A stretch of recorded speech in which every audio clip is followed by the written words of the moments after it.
Bushwhacks were some of the worst days I've ever had in the mountains, or life, really.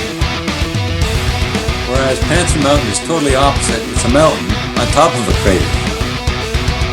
I think the weather challenges on this incident were particularly difficult. It was really the development of New York State. Catskills were responsible.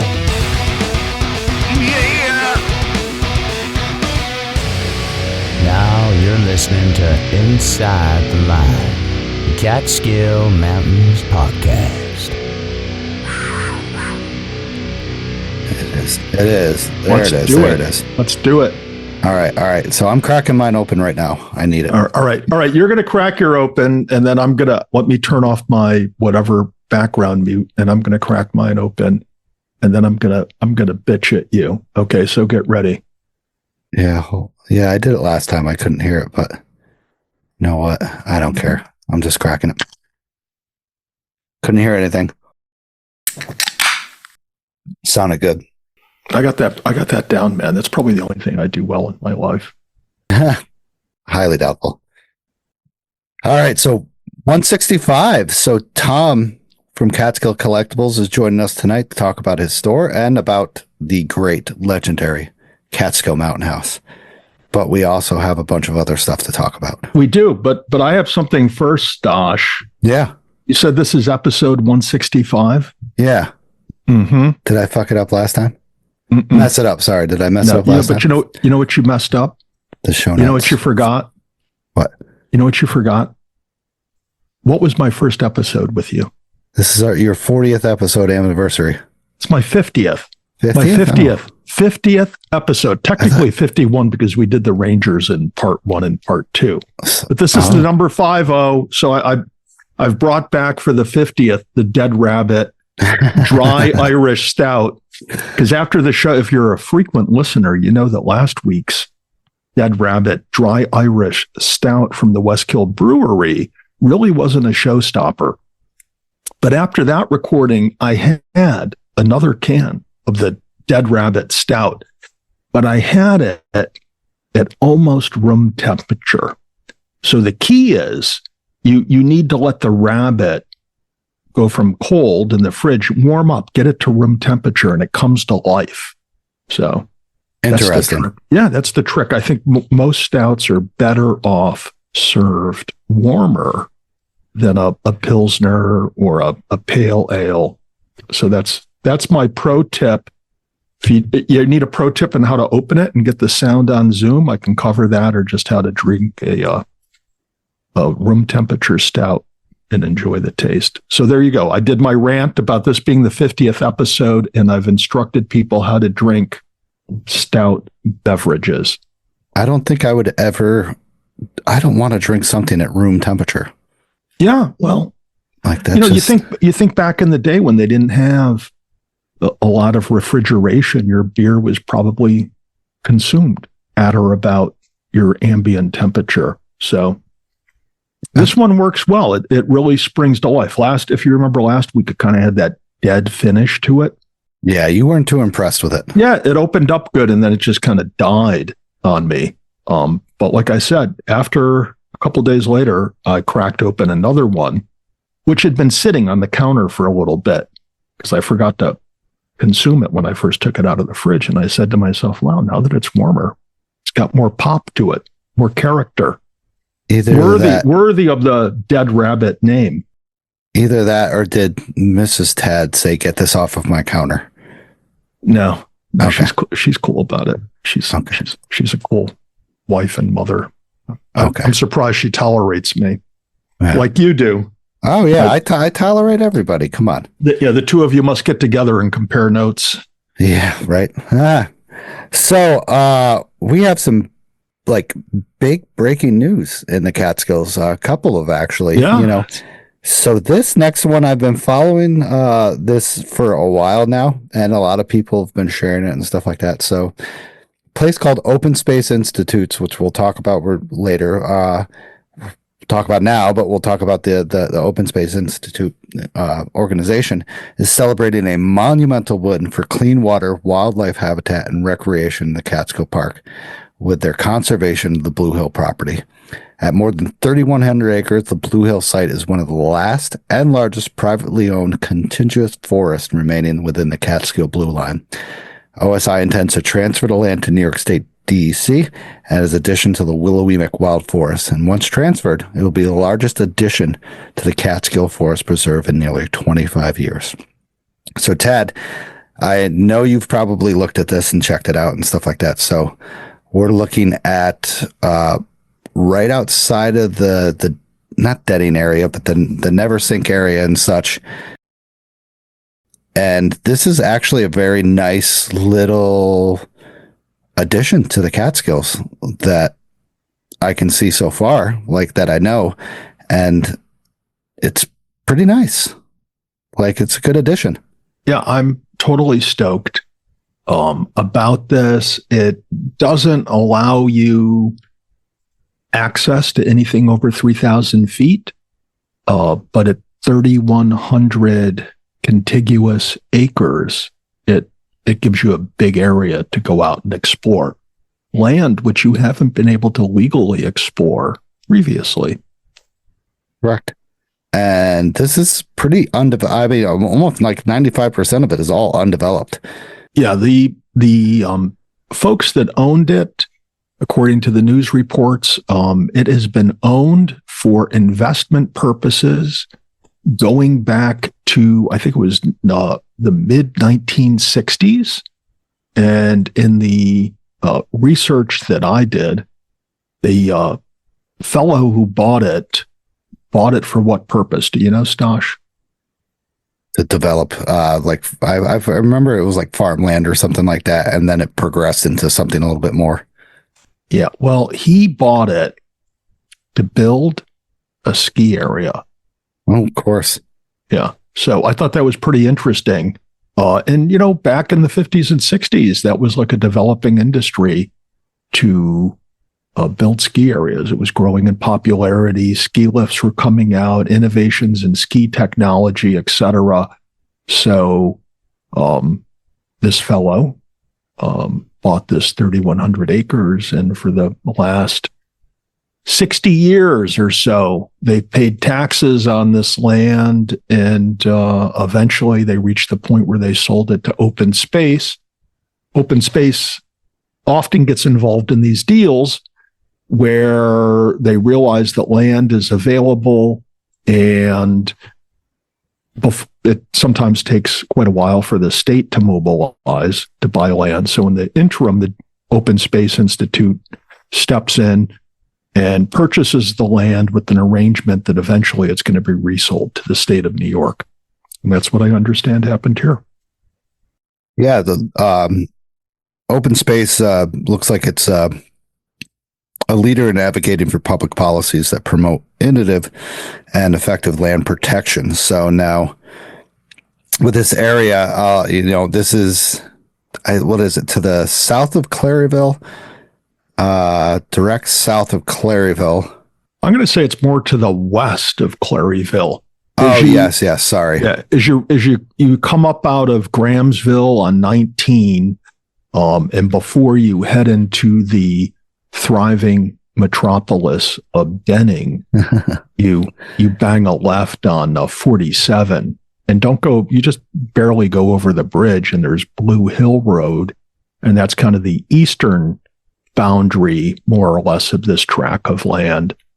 Blue Hill Road intersecting with Hunter Road, which takes you west to 84 in the Willowemic area, which is the western area. And then to the north, it's Pole Road. I mean, it's a pretty expansive area. So. Oh, yeah, to the west of Claryville, sorry. Yeah, so. And it looks like, was there a former ski area there? Well, that's what I'm saying, that the fellow who bought it actually started cutting some slopes. Were you looking like at an aerial? Yep. Yeah, I'm looking right off of Pole Road. Yeah, that you can still see. So that's going to be accessible to us. Yeah. Ooh, definitely. Yeah. And this looks like, with looking at like the different types of maps and stuff like that, it's a decent, I think like 2750 is the maximum height over there. It was around 2750, 28. Yeah, Blue Hill, 2749. Close. That was close. It was Yeah. close. So, I mean, it looks like it's some good integrated land and stuff like that. It looks very like pristine. Looks like logging wasn't done and stuff like that, like as much as you think. I'm sure it's been logged out over the years. Yeah, but not as crazy as you think. Like you're talking about over towards the 23A and stuff like that, 23. Yeah. But this looks like a great addition to the Catskills.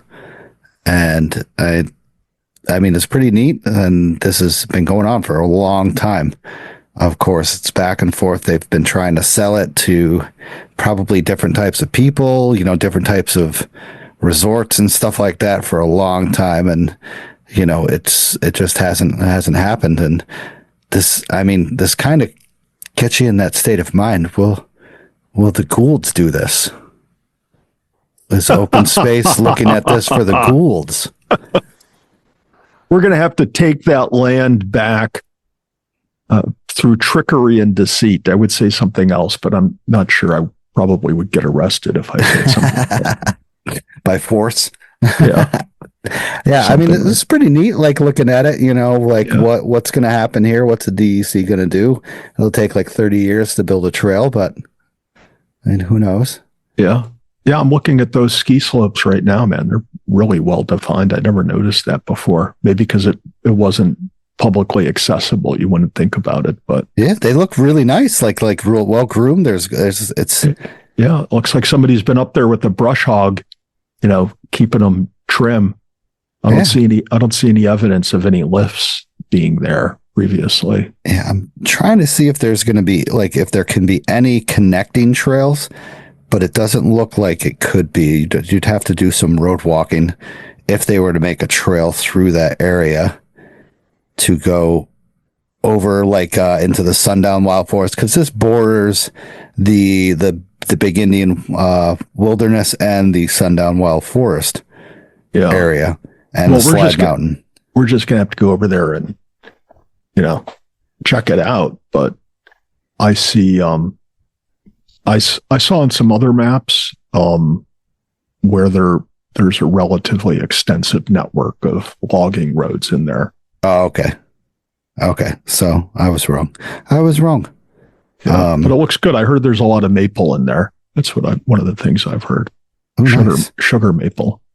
Well, maybe that's why it's called. I think there's a road down there called Sugar Maple Road. So yeah, it looks like the only there's Long Pond right around there, and you go up to the Willowemac area. So it's like Long Pond, and then you could connect something to Claryville, but that's road walking up the FLT. So it'll be interesting to see what the UMP is gonna be for that eventually. Mm-hmm.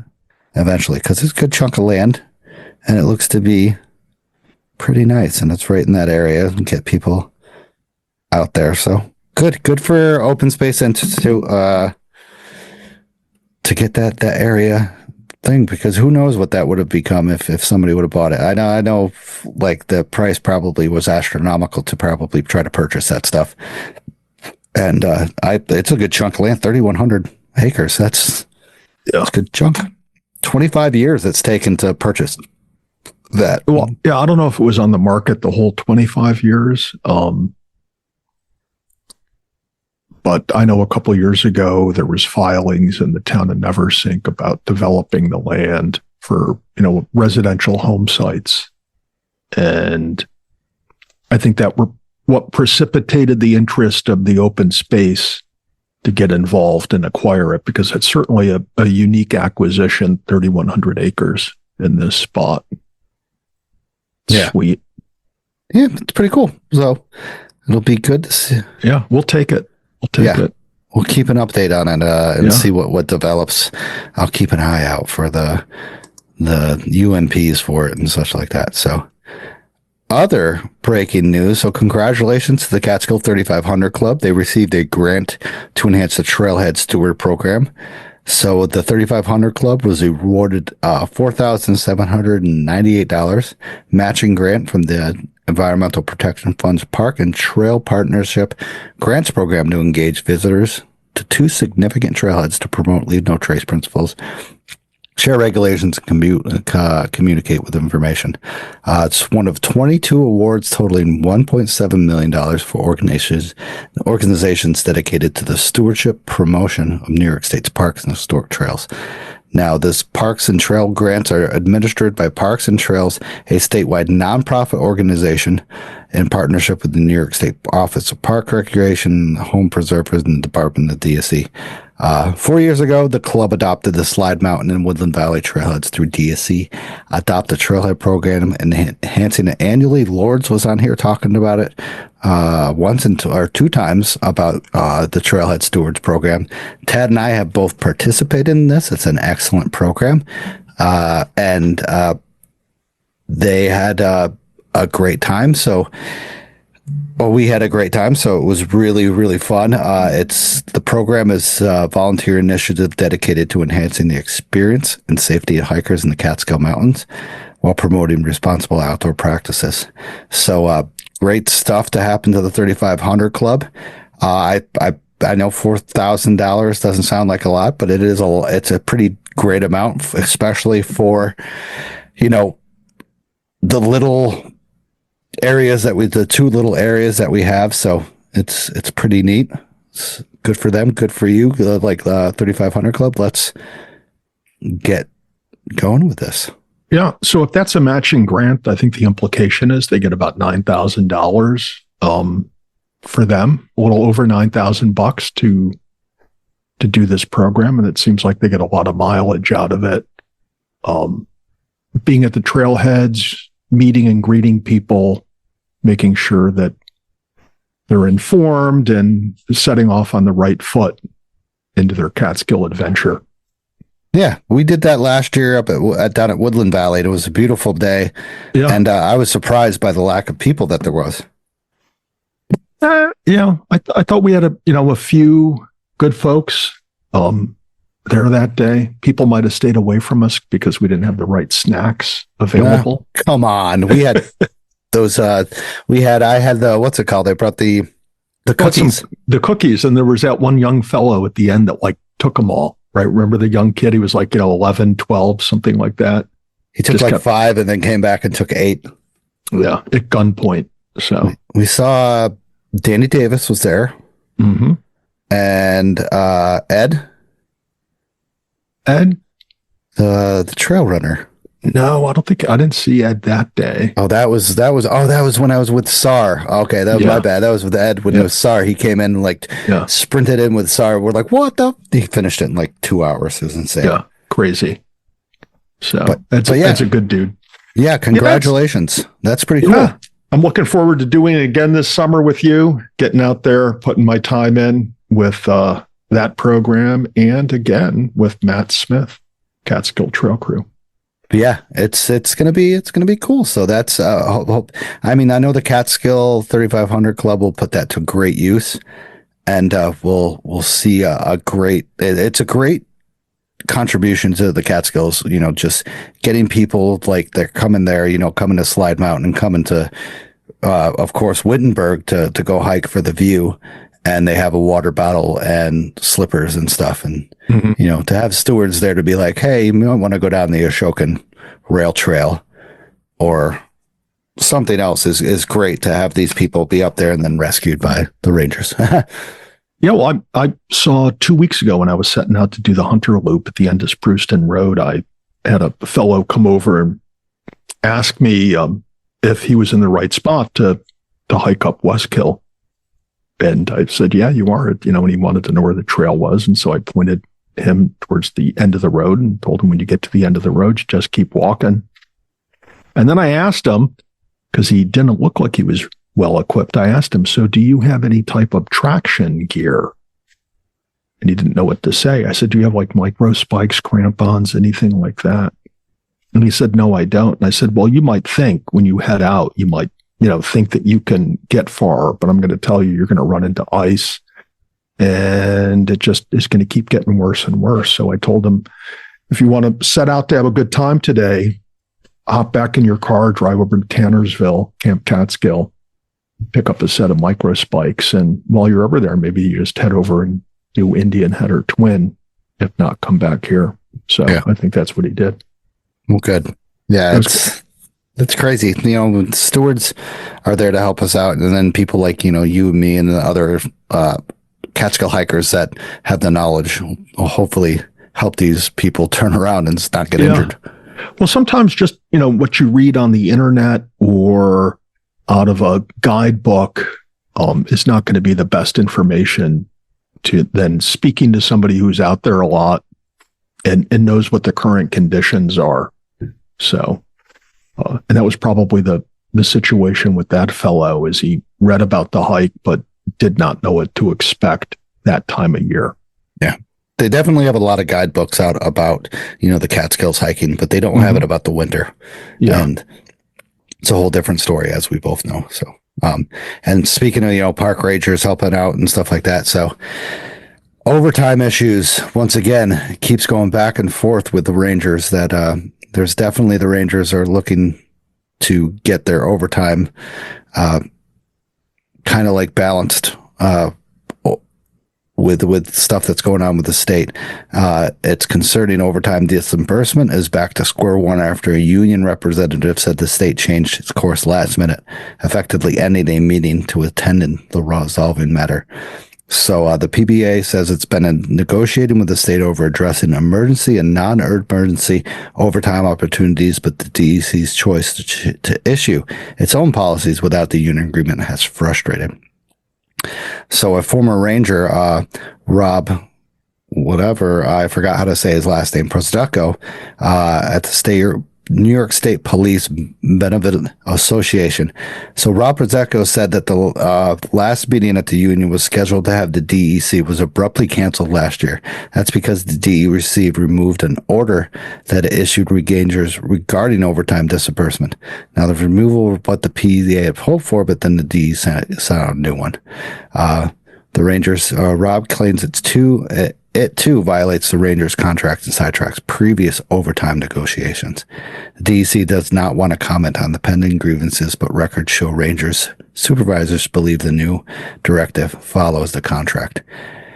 So what's going on here, Ted? Did you fully read this? Because I didn't. Yeah, well, I didn't do a deep dive, but the depth to which I explored this issue revealed to me that it's an issue generally between proximity and seniority, where, as I understand it, the state wants to, when it calls in Rangers for an emergency situation, and they're going to be earning overtime, the state wants to call them in relative to their proximity or closeness to the area that needs the emergency response, whereas the Rangers want it triggered by seniority. And obviously the reason for having it based upon proximity is a quicker response time. And that seems to make sense. But then when you consider it, there's probably some areas that have more emergent situations requiring more overtime responses, et cetera. So Rangers who live in close proximity to those areas are going to get more overtime work, leaving out those Rangers who either have seniority or even those Rangers who don't, but need overtime to make extra money.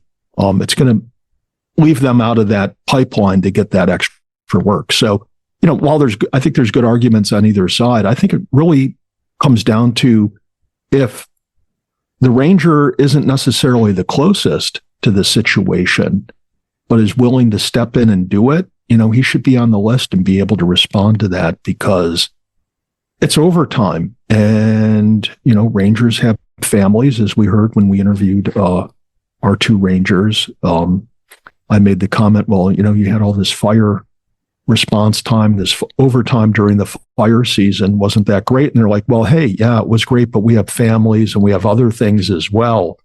So let's be considerate of the Rangers, and if they have a way that they want to do this, allocate the overtime that doesn't diminish their ability to respond to situations, then why don't you let the Rangers decide what they want to do and not big government? Exactly. Yeah. Like if they can get to you faster, And then not saying not have overtime, but get this situation done quicker, then I would think that's the way to freaking do it. I mean, but it's also, sometimes like you'll see in this one story further down that you pulled on the White Mountains, these guys were called in at like 9 o'clock and they didn't get back 9 o'clock PM. They didn't get back until 4 a.m. And maybe just because you're the closest ranger that can respond doesn't mean you're the best suited. Maybe you just got off of a long shift. Maybe you just got done with another response. I mean, there's a whole number of factors that would seem to go into this. And I would hope they have some flexible rule that takes all these relevant factors into account. And one of them should be, not forcing a ranger to go and do overtime work when they're not available or they've got other things planned or they just got done doing overtime the day or 2 days before. So my preference would be defer to the rangers, because obviously from what we can tell, these guys have the best interest of everyone in mind, going out and doing what they're doing. They're not in it just for the money. They love what they do and they're very good at it. So let's trust them to do their job. That's my sense.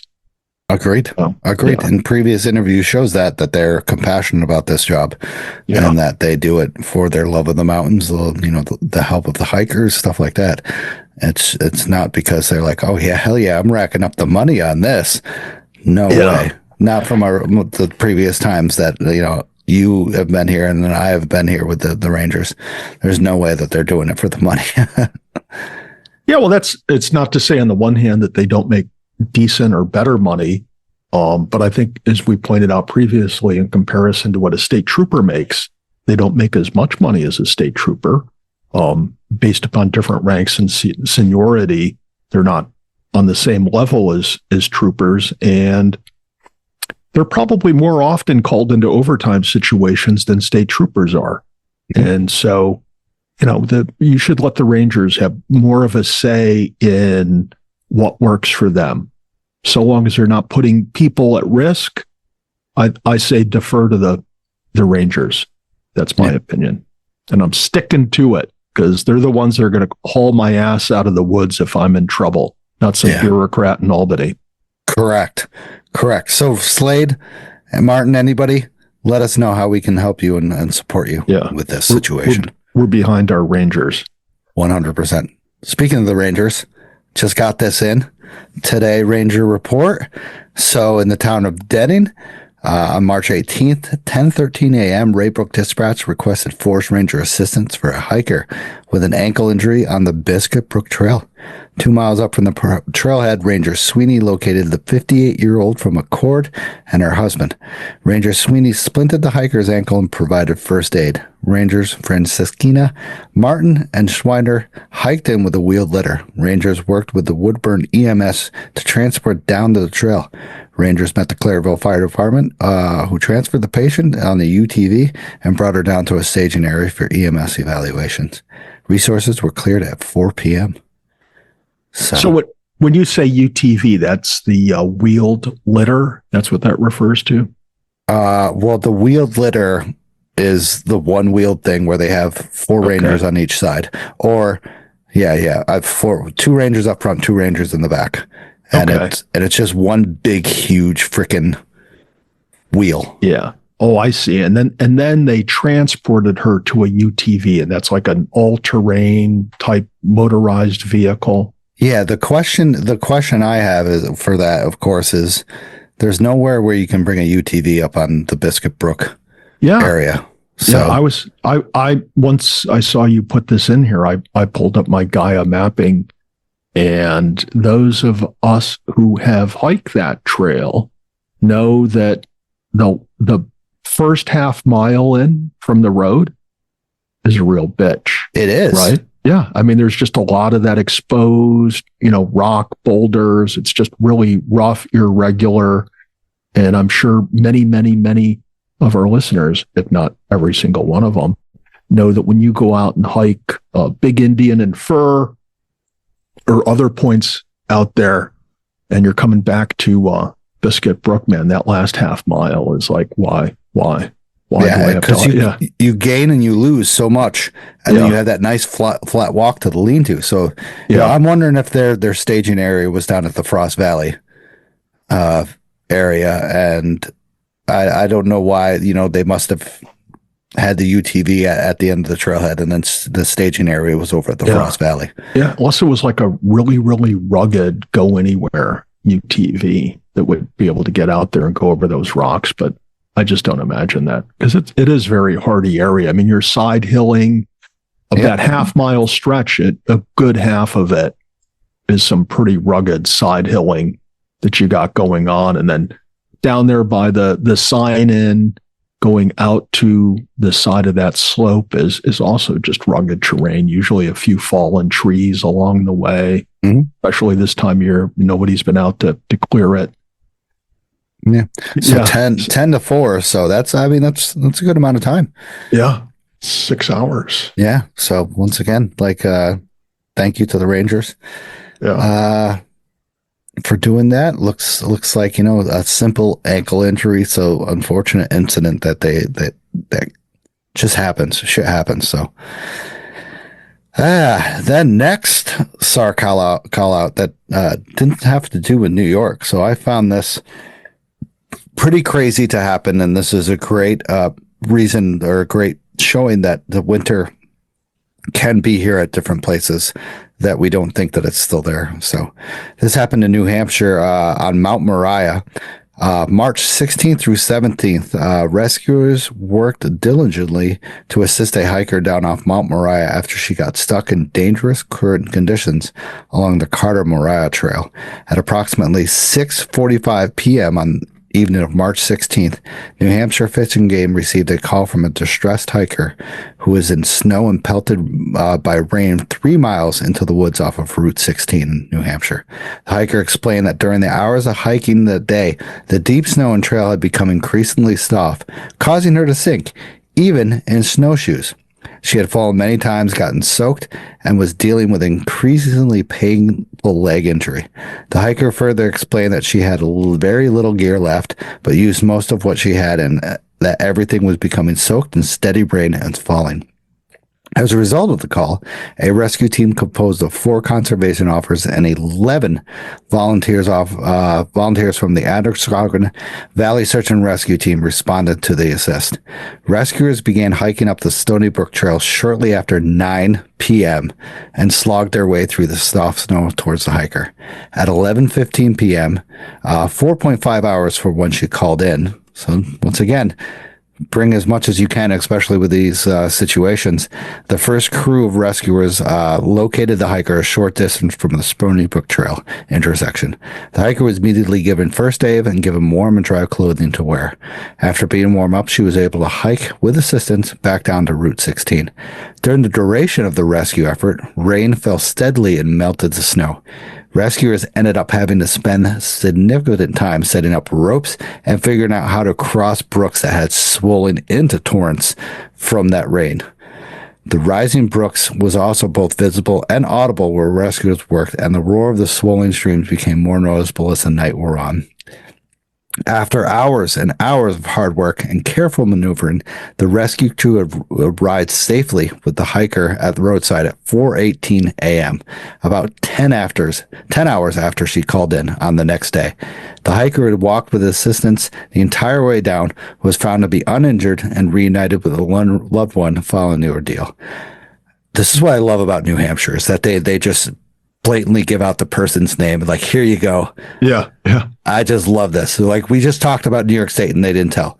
So this hiker was identified as Lauren Poole, 33, of Manchester, New Hampshire. Poole was an bad of a hiker, but a novice when it came to hiking in spring conditions. Poole and her family was extremely grateful for all of her efforts and sincere gratitude for the incident. Now, the one thing was an experienced hiker that lived in New Hampshire. How do you not know when you're living like there of the crazy conditions that happen at the base of the mountains and the top of the mountains? Like, I mean, it's different. It's when I get out of my car at the parking area, it's not going to be the same at the summit of the mountain. Tell me more, right? Stosh. All right. I mean, this was freaking 10 hours of stuff, which is actually pretty amazing for all that they had to battle through. Like setting up ropes to go across the swollen like streams and stuff like that is amazing. And, you know, slugging through, I've done it before, and slugging through that slush is just, I could imagine the silence between everybody. You know, they had, 15 people there helping out. She's walking, right? Yeah, she's walking, but just imagine the silence between everybody, because like we're up here during this shit. So what's going on? Yeah, is that what you guys are thinking? You're a SAR guy. Tell us, what are you guys thinking? You schlepped all the way out there. Took these guys like 4+ hours to get out to her. She was only 3 miles from the road, right? That's 3 miles of Mount Moriah. That's probably like 2,500 feet of elevation gain. Oh yeah. Yeah. So you got to go out some rugged terrain to get to her. It's slushy snow, right? From prior winter snowfalls. You're getting pelted by rain. It's nighttime. You got like headlamps on, whatnot. You get to her. She's complaining of a leg injury, right? We read that in the story. And then when she gets back out to the road, what do they say about her injured leg? Done. Not injured. She wasn't injured. She didn't have a leg injury. So, so what happened? Not that we're picking on her, trashing her, but what really happened here? What do we learn from Lauren's tale of hiking Mount Moriah? Turn the frick around if it's not going good. If it sucks. Yeah, I think turn around early. That makes sense. Like I said last week, I had that episode going, trying to do Big Indian and Fur in really, really deep snow. I set in my mind a point where, an elevation at which if I didn't get there by 11 o'clock, I knew I wasn't going to finish the hike for the day. So I just turned around. There was no point staying out there. But from what I learned from this woman's story is it was raining. She, the weather forecast probably showed that there was going to be rain. And although she was apparently an avid hiker, she wasn't experienced for these types of conditions in the spring, where when you step out of your car, like I did this past weekend, everything around me, there was no snow, looked like an early spring day. And then later on in the day, I'm like, got my spikes on trying to get up to the summit of Catskill High Peak, because it's just the way I was going was just, covered with ice. You wouldn't have known that from the parking lot, right? Yeah. Somebody else might not have brought their spikes with them and then not made it. So look at the weather conditions, and in the spring when it calls for rain, man, that rain is just bitter cold because you get soaked through. Yeah, your gear gets soaked through pretty fast. I don't care if you have a rain jacket on. They wet through in 45 minutes to an hour.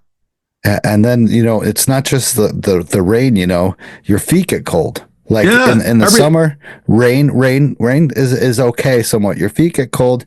You can somewhat put on new socks and they will not dry up, but they'll warm up quick. In the winter, your feet are going to stay cold and it's going to suck. Your boots will stay cold. It'll suck. Yeah. Well, in the winter, and you can also in the summer, but the best thing to wear on your feet in the winter is wool socks, particularly with a liner, some type of wicking liner, and then a wool pair of socks. I mean, that's a good combination.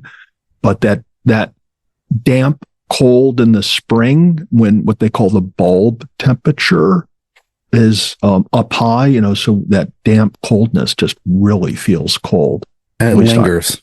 Yeah. So, and also in the story, it talked about all of her gear getting wet. I wonder if she had like a dry bag or something inside of her backpack to keep her stuff dry. Because if you're going out and it's raining and you don't have your gear in a waterproof bag, it's going to get wet and it's going to be no good. Really? Yeah. Surprise. Surprise. Avid hiker. And it gets heavy. I'm sorry we're picking on you. I know. I'm sorry Lauren if you listen to Lauren. That's what we do here. We're shameless. So it's just, sometimes I don't understand. Like, with my experience with hiking in the rain, I can take it in the summer. In the winter, when I see like a mix happening, I am very, very skeptical about going to the mountains, just because not number one of my stuff will get wet, but my feet will instantly get wet because the trail is either water or slush. And that just, I mean, I have waterproof boots and I have the wool socks and then I have the liners, but I do not want to be at the summit and be like, man, I got 3 miles left and my feet are freezing. Right. Like, yeah. So like a few weeks ago when you texted me that the weather was coming in and I was, on my way from Balsam Lake Mountain over to Vlaai and Bear Pen, my initial concern is whether or not it was going to be frozen precipitation or wet. Because if it was going to be wet, I might have still done it, those 2 mountains, because I could have grabbed an umbrella and you can get up both of them. And you can certainly get up Bear Pen easily with an umbrella. In Vlaai, I would say so too.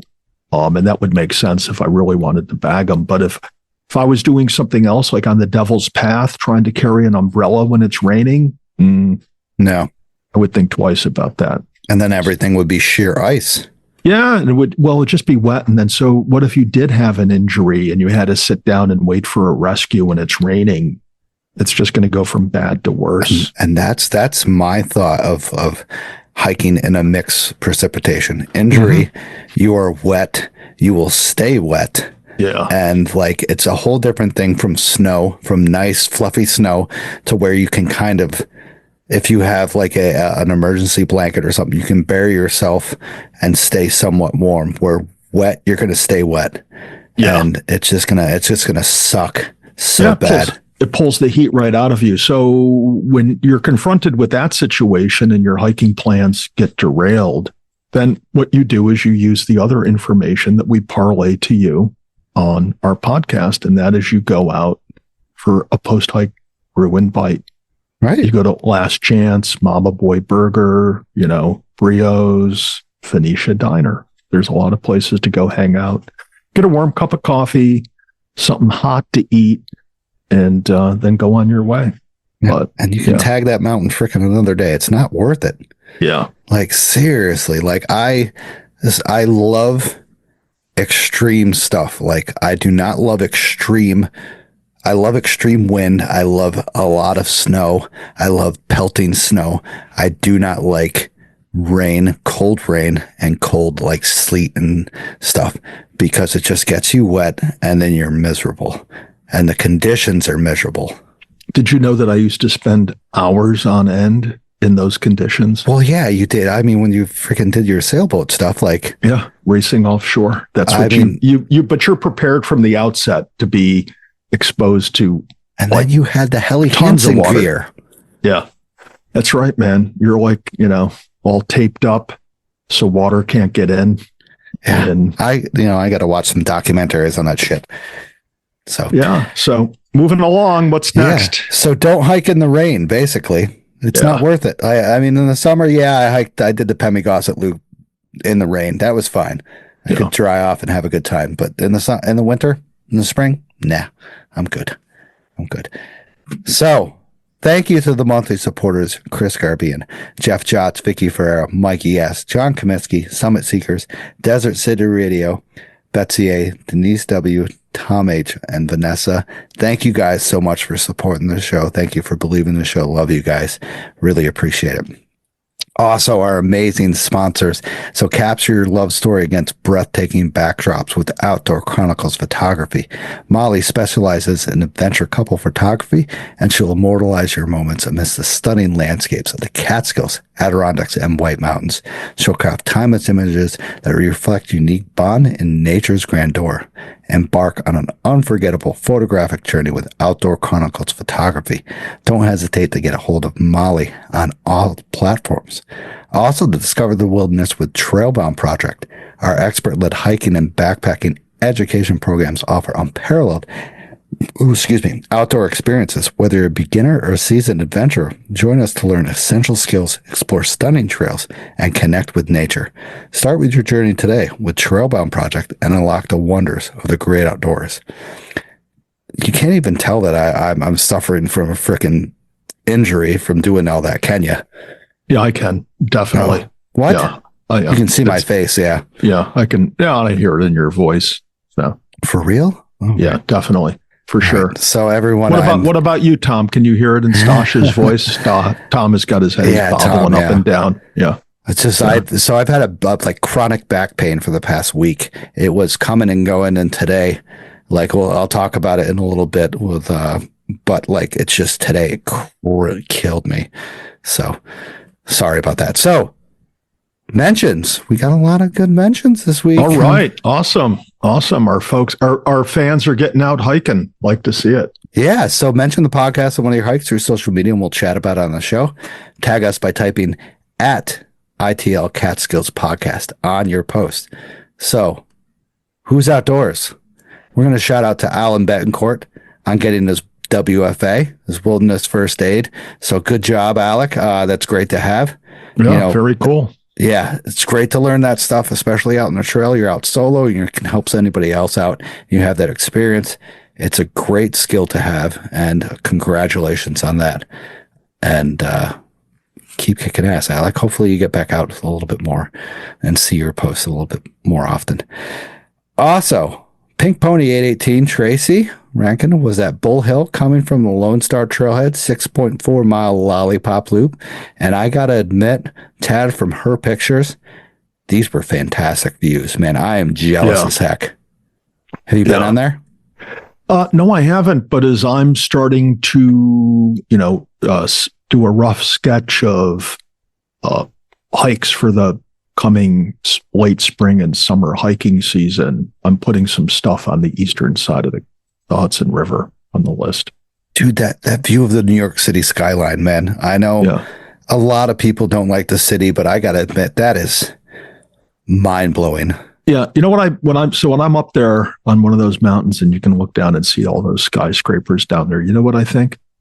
God bless America. Something like that. No, I think it's just what a paradox that here you are out in the middle of nowhere, right? And there's no one around, and you can see these skyscrapers with like thousands of people. Thousands? Millions? Yeah. Well, yeah, there's millions, but it's on a weekend. I don't know who's in those tall, but it's just like, you're within eyesight of that metropolis, and there's no one around you in your immediate vicinity. They're still all down there on the weekend. Okay. I think that's crazy. Yeah. And, I see that. And, I'm of course from upstate New York, Oneonta. Sometimes like I drive down there and you get to that certain part right outside of New Jersey where it's like a little tiny hill and you can see the skyline. And I am seriously always blown away. I'm just like, God damn, there it is. There's New York City. I'm like, holy crap. And like, like you said, to be on like a hike and to pop over. I remember one time when I was down in the Ramapo area and we did a search and rescue drill, and we had to hike up to a certain point. And one of the guys that was with us was the New Jersey SAR team. And he's just like, oh, up here, you'll be able to see the city. I'm just like, what city? He's like, New York City. And we pop up onto this little ledge. I'm like, oh my God. And it was just one of those moments of just like, I will never forget that I could see the whole New York City at night this was. And I was like, whoa. And absolutely jealous. So maybe sometime I'll get down there. I'm going to have to spend the night, Tad. I'm going to have to pitch a tent in your backyard and just. Yeah, we'll provide we'll have a little glamping site for you. Charging what? How much? Yeah, I hear it's $450 a night. That's how much we charge at $50, like the Catskill Mountain House. Thank you. Precisely. It comes with no chicken dinner, prime rib only. Yeah, so you'll have to stay tuned for the rest of the show to learn more about the difference in fried chicken and prime rib, or was it just roast beef? Oh, it's roast beef, and then and you also have to learn the difference of $4.50 compared to what it's today. Yeah, yeah. So also, who was outdoors besides Tom Hoos? So who's outdoors? He did up a bushwhack up the Delaware Water Gap and got some amazing pictures of different waterfalls and such up the Delaware Water Gap. So did your batteries run out? Oh no, this time of year I get cold really easy, so I had a little auxiliary heater going on. Okay. Here. I was like, it looked like your batteries ran out. You had to use a plug-in. It was either turn on the heater, or I was going to put like all my puffy gear on that I haven't worn all winter long, and I was going to sit here, with like mittens and a big puffy pull hoodie and, the zip-on pants. Like I was waiting for a SAR rescue or something, because that's how bad this podcast has gotten. Or you could take a picture and be like ready for Everest. Yeah. Yeah. So Tom was out doing a bushwhack up the Delaware Water Gap. So hopefully he'll be back up to the Catskills. But thank you, everyone, for tagging us. Also, if you want to support the show, buy us a hard cider, aka coffee, at buymeacoffee.itl Cocktail Podcast. Also, rate the show on any platform that you use. That'd be fantastic. It would just be really cool to hear about the ratings. We already kind of chatted with you about what you're drinking. You said a Dead Rabbit. Yeah, but now I'm thinking, it's a 16-ounce can. I'm kind of now wishing it was an 18-ounce can. That would be like perfect for this segment of the show, is for 18 ounces of Dead Rabbit dry Irish stout. So, but that's enough about my drink, Stosh. What do you got over there? I'm looking at I have a 16 one too. I think that's standard. Yeah, standard. Unless you're going to get a Natty Daddy and stuff like that and go all out 1970s. Natty Daddy, is that what they're called? Well, the cheap ones are Natty Daddies where you get 98 cents. No, I have an Awestruck honey cider. I already finished it. I was almost going to pull out a cider tonight, but then, I thought I'm going back to the lukewarm Dead Rabbit dry Irish stout.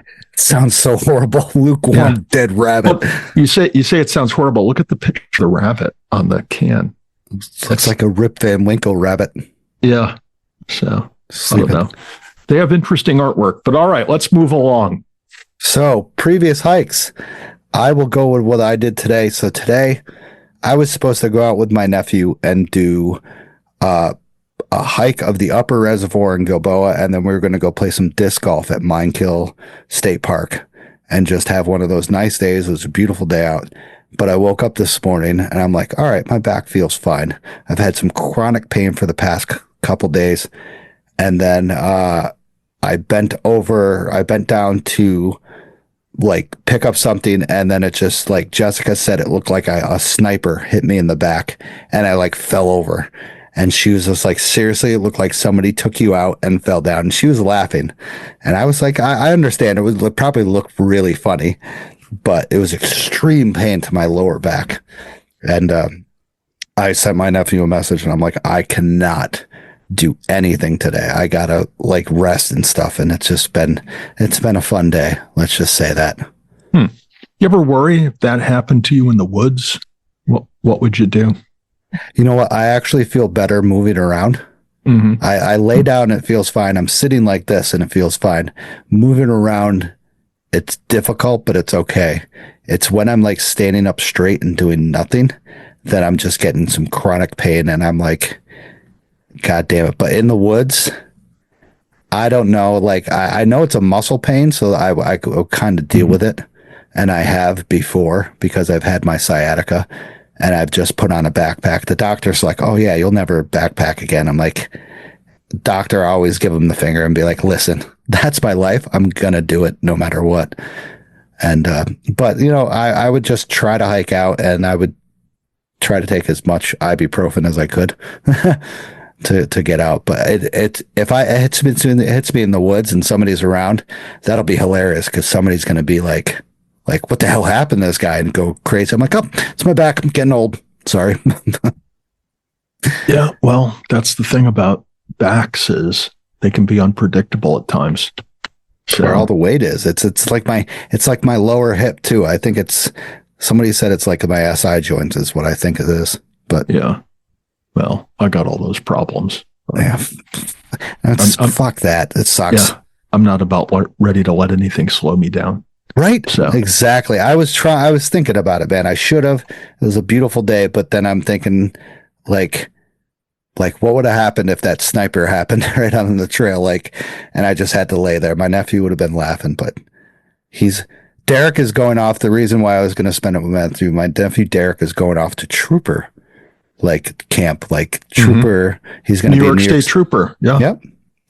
So he has this week off before he goes on. So I was going to be like, let's spend the day together. And then unfortunately I didn't. But he's like, we'll go in the summer to where basically he can destroy me on the mountains because he's 6'8". Yeah. And after all that trooper training, he's presumably going to be in top physical form. So 100%. So yeah. Tad, what were you up to, buddy? Well, so I got a couple lists I'm working on, and I was on the fence in terms of what I was going to hike right up until like 6:00 Saturday morning. But I settled in on, because I was looking at the weather, and what the conditions were going to be like at higher elevations. They were calling for precipitation in the afternoon, and I didn't want to be like a New Hampshire search and rescue on Mount Moriah. So I settled on starting in Palinville and hiking up the long path that goes up the southern side of the escarpment to Pullett's Ledge and then continue to points beyond. There's a nice string of some waterfalls that you go by, and then you continue on that trail to the junction with the snowmobile trail that goes around Catskill High Peak. And so, Stosh, do you know what I refer to that snowmobile trail as? The Moat? The Moat. I think it should be renamed as the Moat because it's always full of water. It's like a muddy sinkhole. Full of shit. That's what it is. Right? Yeah. So, and that was one of my considerations is I had to finish that segment of what's the long path that comes out of Palinville to Poet's Ledge and up to the Moat. But just doing that as an up and down wasn't going to be enough of a hike to make it fun for the day. And obviously, this time of year, only a fool would walk around in the Moat. Okay. True. So I wasn't going to do that. So I thought, okay, I'm going to set out, do this hike, and then I'll bag Catskill High Peak. But the issue is going to be, where am I going to run into the ice doing it? But so nonetheless, I arrived early in Palinville. I started out the hike at the base where I parked. And you have to be careful where you park there because there really is no public parking where this hike starts. And you need to respect the space and the privacy of those homeowners along that road. So I parked about a half a mile away and walked to the gate where this starts, and then started off on this single lane road, which really it ends up going up to somebody's cabin on the escarpment. You turn off that road before then and start on this trail that from that point where it goes off this access road out to the turn to go out to Poet's Ledge. It's a rather enchanting trail. And in the early morning, I enjoyed it with the light coming through a lot. And then you go out to Poet's Ledge, which I had not been to before. And you get a great shot of Catskill High Peak and Catskill Cove. Very interesting down at that elevation in the high teens to the low 2000s. You get some of that, almost like that pitch pine forest that you go through. Oh yeah. You start running into some of the glacial remains, of the big boulders moved around by the glaciers, or presumably it was more of an ice sheet that flowed through there. So I checked out Poet's Ledge. It was rather divine. Continued back out on the trail, checked out some of those waterfalls, all very neat. Our friend Zach from Zach in Action fame is actually bushwhacked from the cove up to some of these waterfalls, which must have been a really awesome bushwhack.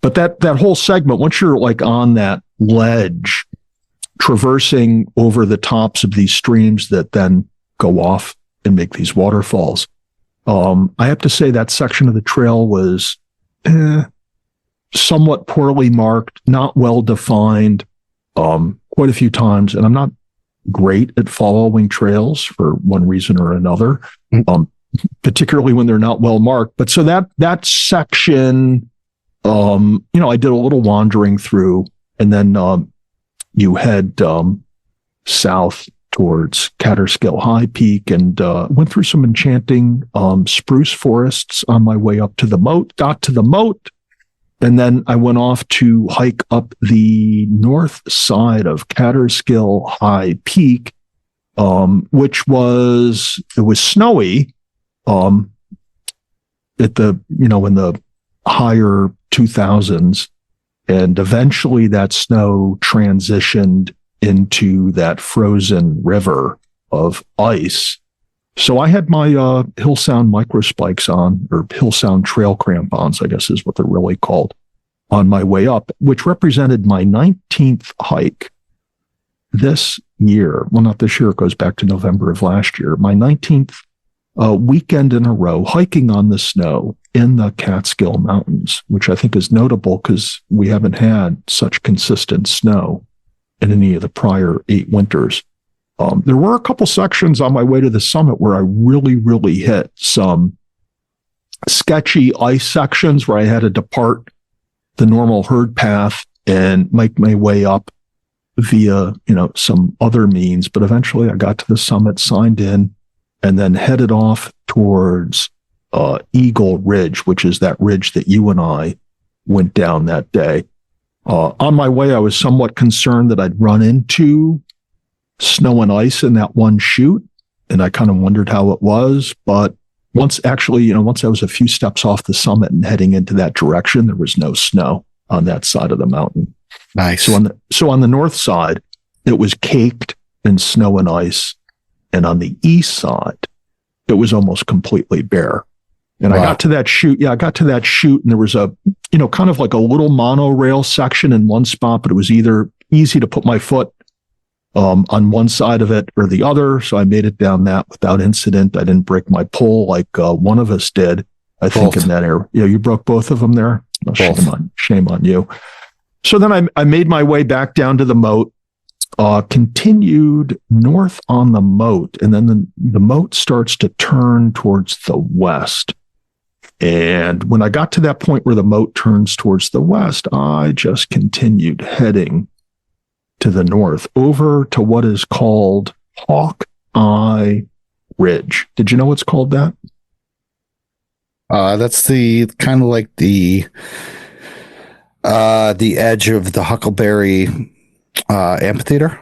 Correct. Yeah, Yes. I actually wanted to make my way out to the amphitheater and hike that rim, but I sensed and confirmed on my color radar that a storm was blowing in. So I thought it was best not to dilly-dally around. And so I went over there, Hawkeye Ridge. It was kind of pleasant hiking down Hawkeye Ridge. So it was a bushwhack all the way down from Hawkeye Ridge back to the car. So I got to say, it was a very interesting hike. I probably went through at least 3, if not 4, different types of forests in the Catskills. Just a lot of interesting stuff, a lot of, great viewpoints, those waterfalls from the top. Overall, it was 11 miles, just shy of 3,500 feet. So as I recall, I started at somewhere between 500 or 600 feet of elevation, and you hike up to just over 3,600 at Catskill High Peak. So that's some prominence to get up there. It was worthwhile. It's a worthwhile hike. The bushwhack there was nothing technical descending. It was all easy stuff to figure out. Not a lot of rock ledge. There was a lot of low growth that in summer months would presumably be all leafed up, and the hobble bush is always fun to contend with. So I got to admit, when you're coming down, I call it the northeastern part of Catskill High Peak. The pitch pines are absolutely phenomenal. It reminds me totally of like the area of Artist Ledge or Artist Rock and Sunset Rock over there. It's just, they extend so long, and it has like a flat vibe feeling that it's just, like you said, the glacial stuff over there is just I actually dominant.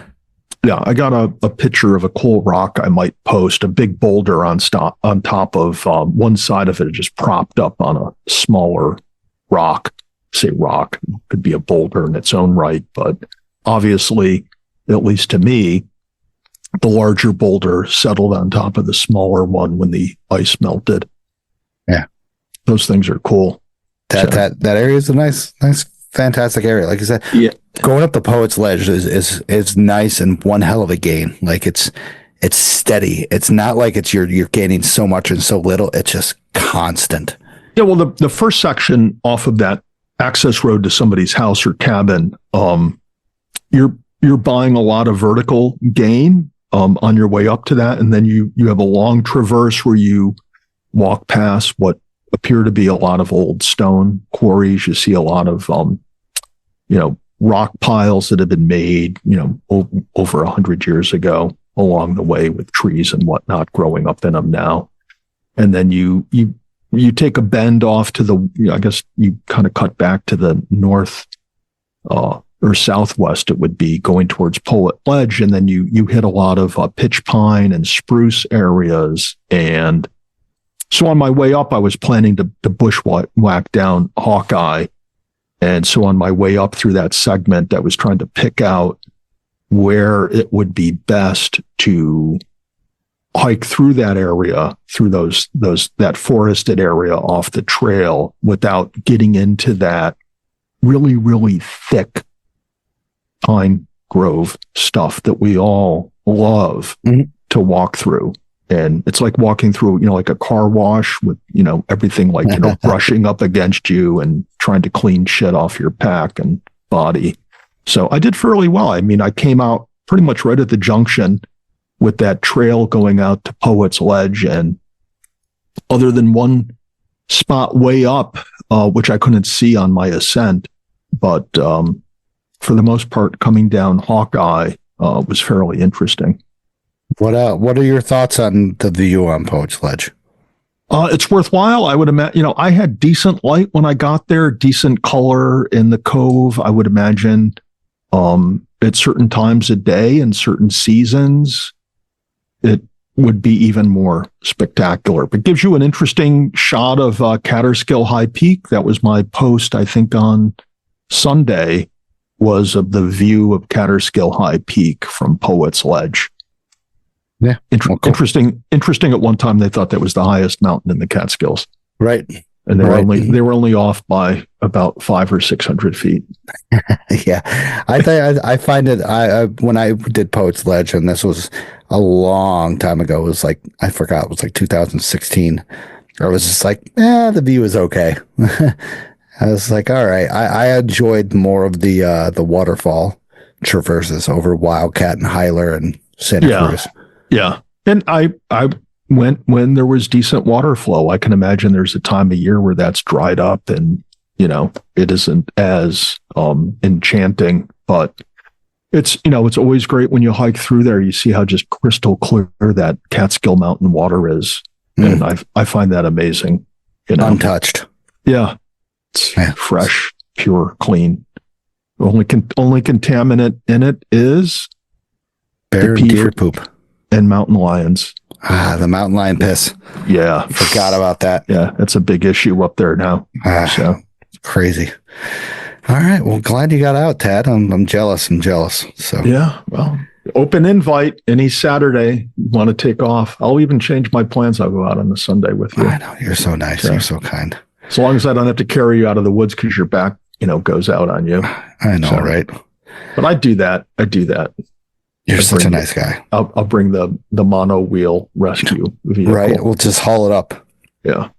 All right. So volunteer, 3500 Club, Catskill Trail Crew, Catskill Mountain Club's Visitors Center, Jolly Rovers Trail Crew, and Bramley Mountain Fire Tower, and the Forest Fire Lookout Association is looking for volunteers as well. If you need stickers, get a hold of me or go to Camp Catskill. Pretty sure I gave them more. We'll have to ask them again. I'll have to ask Ryan. What is this about the Easter egg hunt?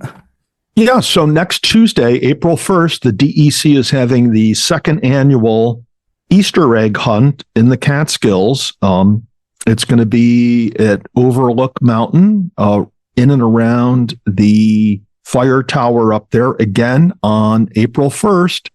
Bring your Easter baskets to Overlook Mountain and participate in the DEC's second annual Easter egg hunt. Why are you giving me that look? because I don't know. If I find information, I'll post it on there. Is that true? Yeah, well, it's April 1st. It's April 1st. Yeah. Outrageous. Yeah. That would have been funny. Everybody goes up to. Nobody would go up there on April 1st, whatever that is. It's Tuesday. Oh, it's a Tuesday. That's when I would be up there. That's fine. Then. Yeah. So there you go. You go up there. You and Nobody Alex would be up there. I'll win. You and Alex go up there. Yeah, with your baskets and Easter eggs and hard ciders. 9 pin hard ciders. Canned the tree. Can the tree. Yes. You got it right. Can the tree. Fuck yeah. So nice. Hey man, right. It's my 50th episode. 50, celebrate 50. It's my 165th or something like that. Yeah. I'm closing in, buddy. You watch.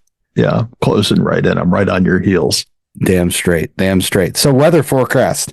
Looks like this weekend it's going to be okay on Friday, but Saturday and Sunday propose a little different story. So Friday, looks like it says some clouds in the AM and PM, and then at night, a little bit of moderate rain, a high of 30 with a wind chill of 25 degrees. So winds are going to be a little bit larger late at night. Saturday, it starts out at cloudy in the AM and then light rain into the PM. Temperatures are going to be a little bit above somewhat normal, more springtime, a high of 52 and a low of 39. So barely any wind basically. And then Sunday, it says steady light rain all day long, with accumulation of near an inch possible, a high of 52 later in the evening with a low of 37. So this weekend, there's once again, we're days away. The forecast could definitely change. Yeah. And it did last weekend. So yeah, check it all the time. Like I said, I was out Catskill High Peak. I hit the summit. I've, felt the wind picking up and turned on my phone, checked color radar. I saw a storm was blowing in. It happened to disperse, by the time I got over to Hawkeye Ridge, but I checked it out, make sure. Yeah, just in case. Yeah, that I wasn't going to have to call, New Hampshire SAR to come down and get me. Nice. So excellent. Well, get out, be prepared. Have some fun. All right, so let's do the last set of sponsor. We'll get on to Tom, and we'll talk about his shop and the Catskill Mountain House. All right, so discover Camp Catskill in Tannersville, your ultimate hiking store. Find top quality gear, apparel, and accessories for all your outdoor adventures. Our expert staff is here to help every hiker, from beginner to seasoned pros. We also carry a variety of unique Catskill souvenirs and gifts. Visit us online at campcatskill.co or in the store to gear up for your next journey. Adventure starts at Camp Catskill. Also discover the beauty of the Catskills, Adirondacks, and Hudson Valley with scenic route guiding. Our expert guides to ensure a safe, unforgettable hiking experience tailored to your skill level. From breathtaking vistas to hidden gems, or if you're just peak bagging to simple day hikes, we'll lead you to the best spots and back. Book your adventure today and explore nature's wonders with scenic route guiding. Check them out on all social media platforms. Also, if you mention the podcast, you can get 10% off. Use the code Mountain Lion. And you can also embark on a transformative journey with Another Summit. Another Summit is dedicated to serving veterans and first responders with free outdoor activities. Activities like walks in nature, paddling, hiking, and even backpacking.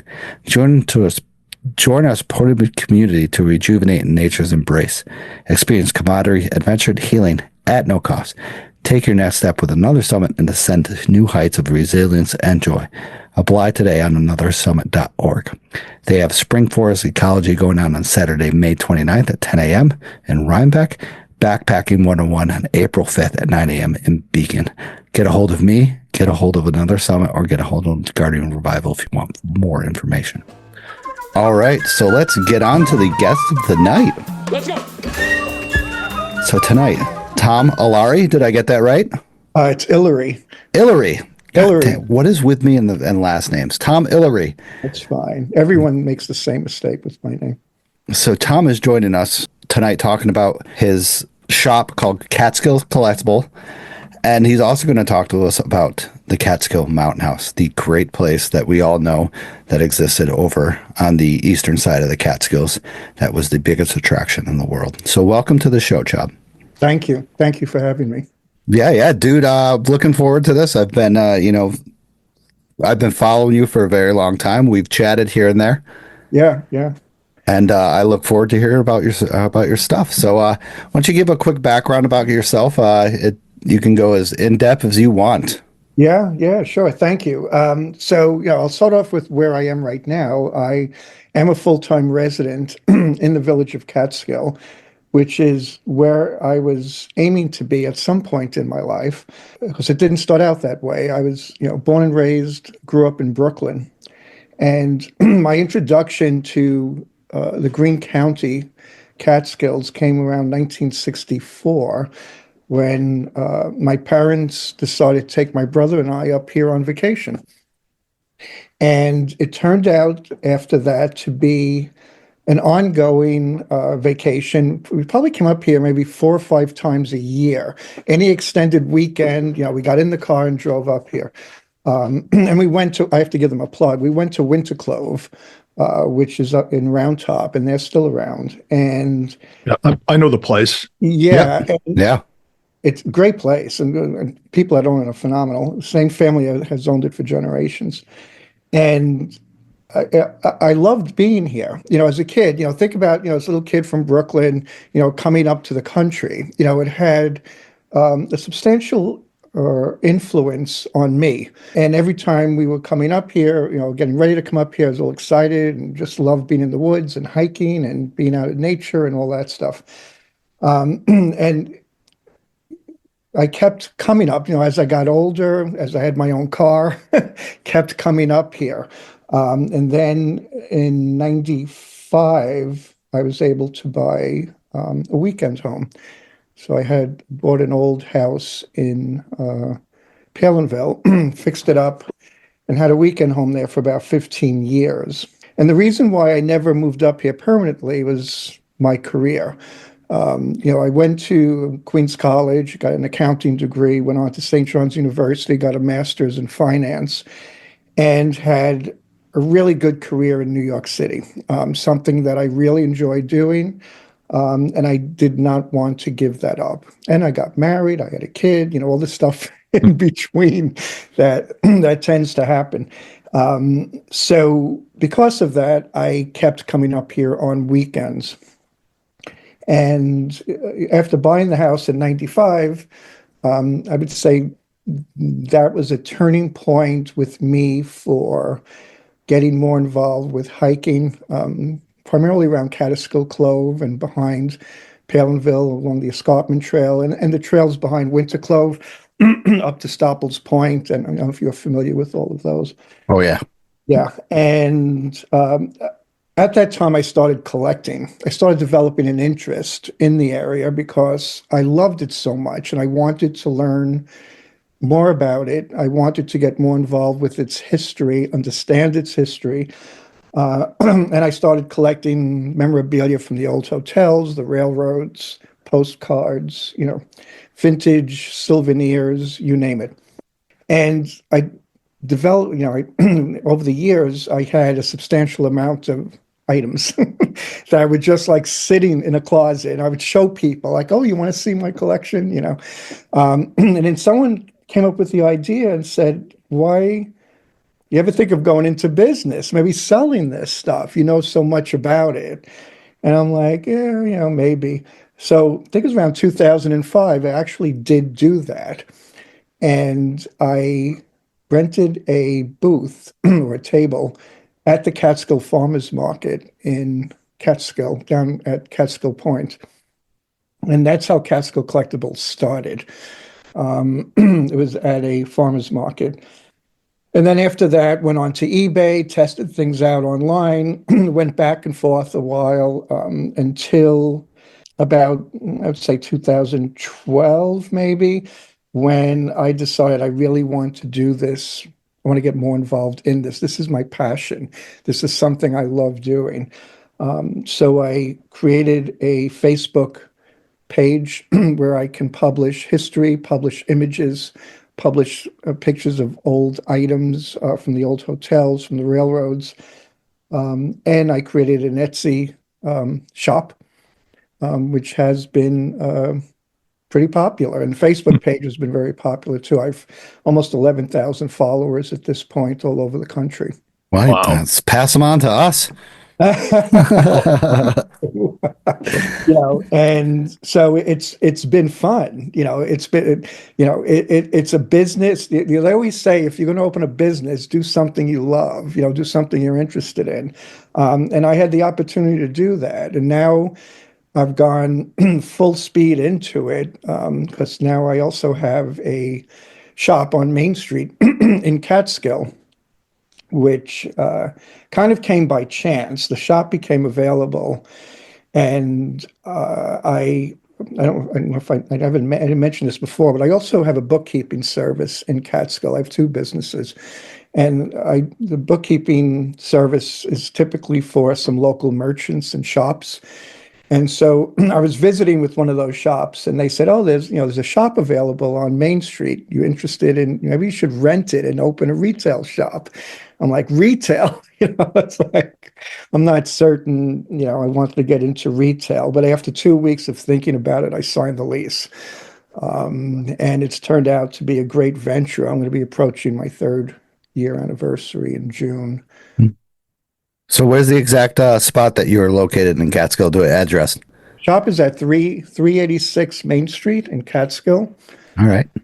And and it's not just about selling the items. The thing that I enjoy most, people will ask me, "How was your day at the shop?" I'm like, "Well, I had a couple of sales, but I met the most interesting people."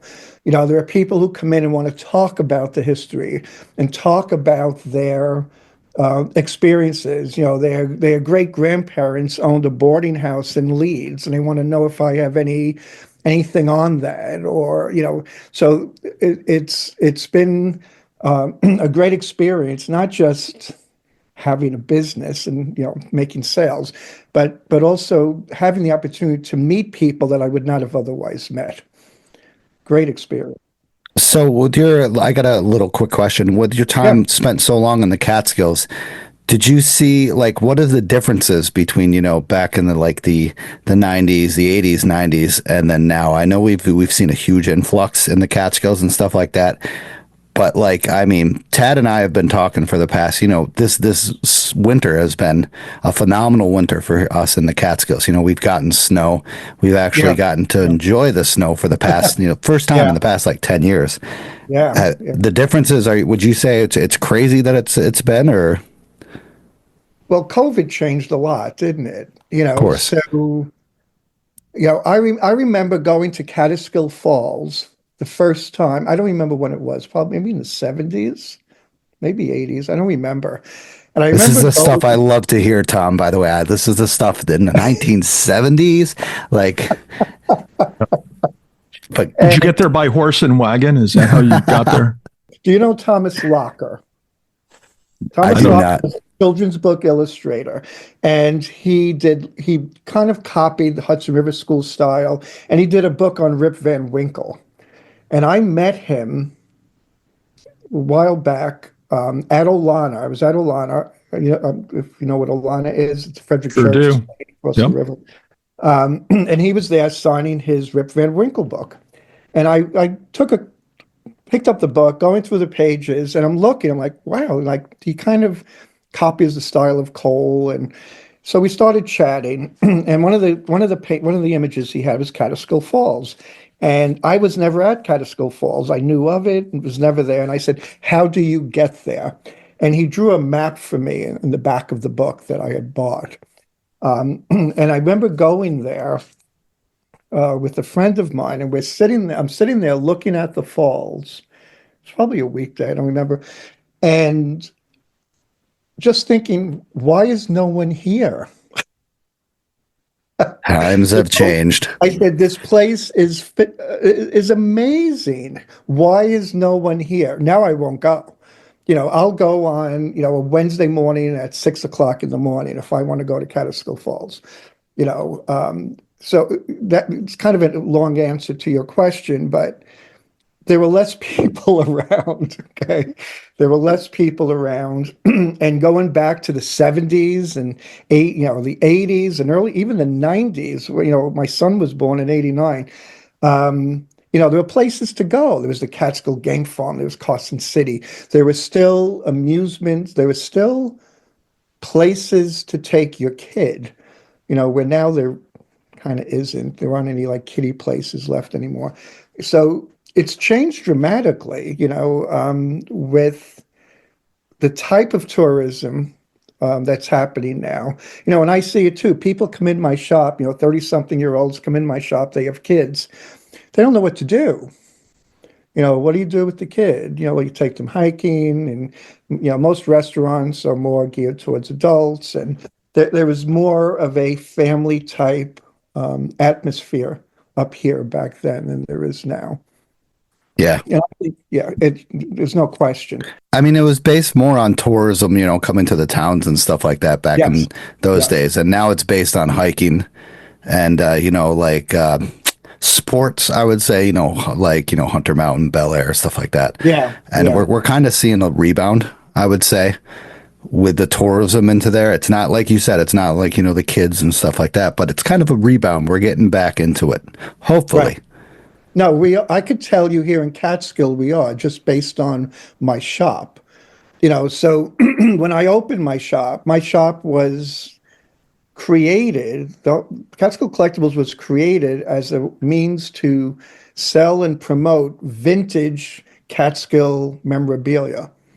Okay. So when I opened my shop, I had these, the plates from the Catskill Mountain House. I have all these Bartlett prints from the 1800s. I have stuff from the Catskill Game Farm, Carson City, old postcards.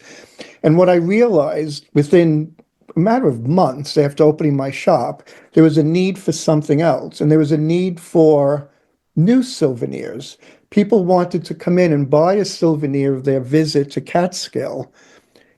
A shot glass, a magnet, a pennant, a postcard, something like that, which I didn't think existed much anymore, but it's alive and well here in Catskill. I can tell you that.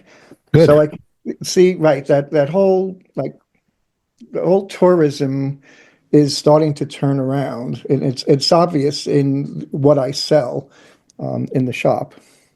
So, Tom, before we kick into more of Catskill Collectibles, I was in Palinville on Saturday, hiking up, I guess, what would be the southern side of the cove up to Poet's Ledge and points beyond. And I have to say, when I walked through that area, that side of Catskill Creek, what a amazing, isn't it? Yeah, it's so neat. There's all these little cottages throughout there, and I was kind of like wondering what is the vibe like there in the summer. So was it a cool place to hang out in the 90s when you moved there? It was wonderful to hang out there in the 90s. So at that point, you could still go to the swimming holes. Mm. Okay, you could still hang out down by the creek, even though it was privately owned. People had more respect, and and you did that. I used to take my son down there all the time. Yeah, it that doesn't exist anymore. I still have a lot of friends in Palinville, and I hear what they're telling me, and it's actually very sad that world doesn't exist anymore. Yeah, I got that sense that it's kind of territorial now. It is. It is. Which it is very territorial. But I was thinking back in the day, everybody probably knew everyone, and you all got together and enjoyed the area. Yeah, it must have been just the guy who owned the property behind me. His name was Richard Depew, and he was the local. He owned hundreds. I don't know, maybe hundreds, well over 100 acres. I'd go hiking on his land. He didn't care. He was my plumber, and and his kids lived all around White's Road, which is in Palinville.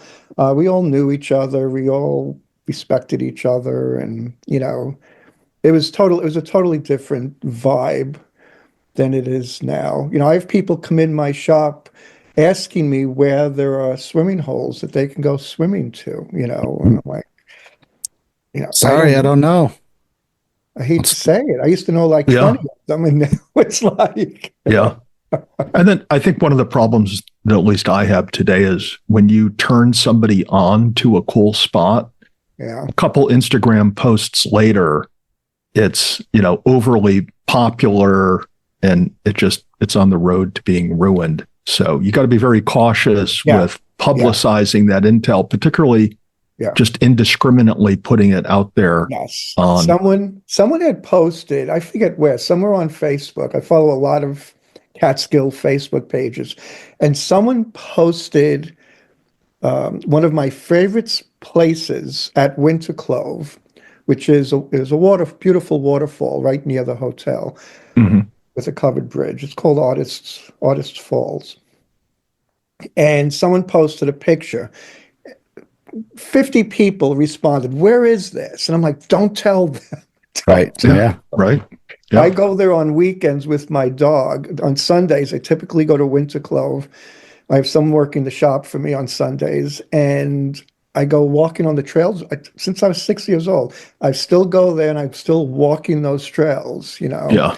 And I enjoy that it's still pristine, it's still quiet, there isn't garbage thrown around, and I'm hoping Because no one knows about it. I mean, those trails over there are just gems. They're Aren't a they? little rugged. Yeah, they're a little rugged. Some of them because they're not maintained. But it just gives you a whole different flavor of the Catskills than you get if you're in the Slide Mountain area or the Willow Weemock area.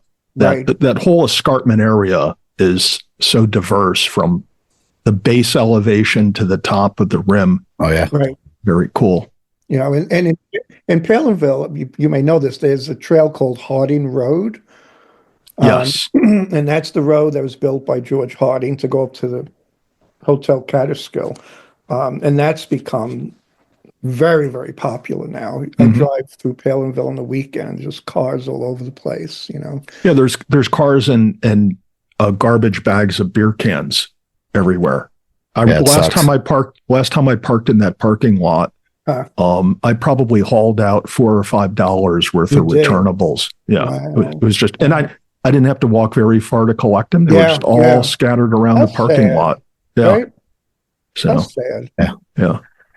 So, Tom, what got you hooked with the history of the Catskills? I know being a kid, you were up there a little bit longer and stuff. It's just kind of an evolution of things. So, so here I am as a kid coming up here on vacation, and I'm totally hooked with the place. I don't know why. I just love it, and because I was so intrigued with it and so influenced and admired it so much, I wanted to know more about it.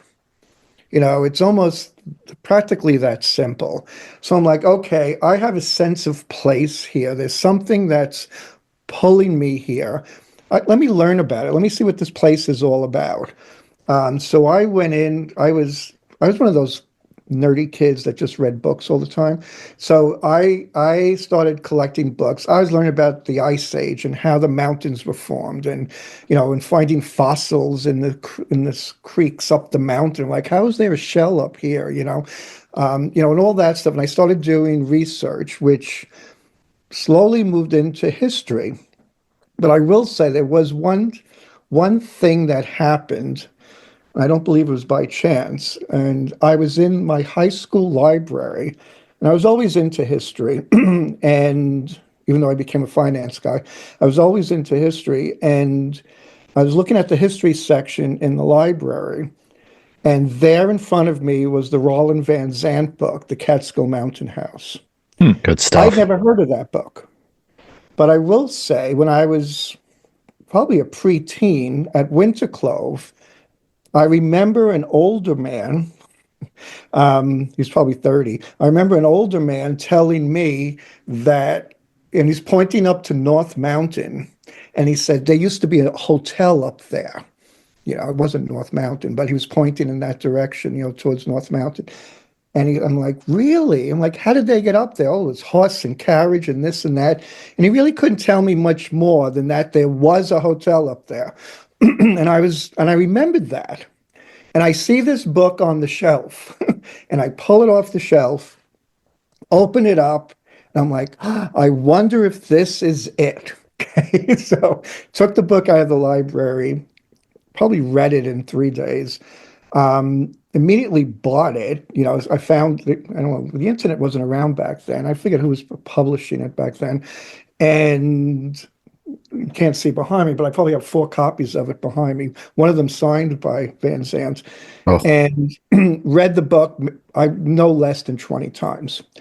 because it was filled with so much information, whether it was the history of the region. It's not just the mountain house. He goes into, the Hudson River School, the romantic motif, the writings of Cooper and Washington Irving, and how everything kind of melded into the development of this area and the industries, the tanneries and the bluestone, and all that stuff.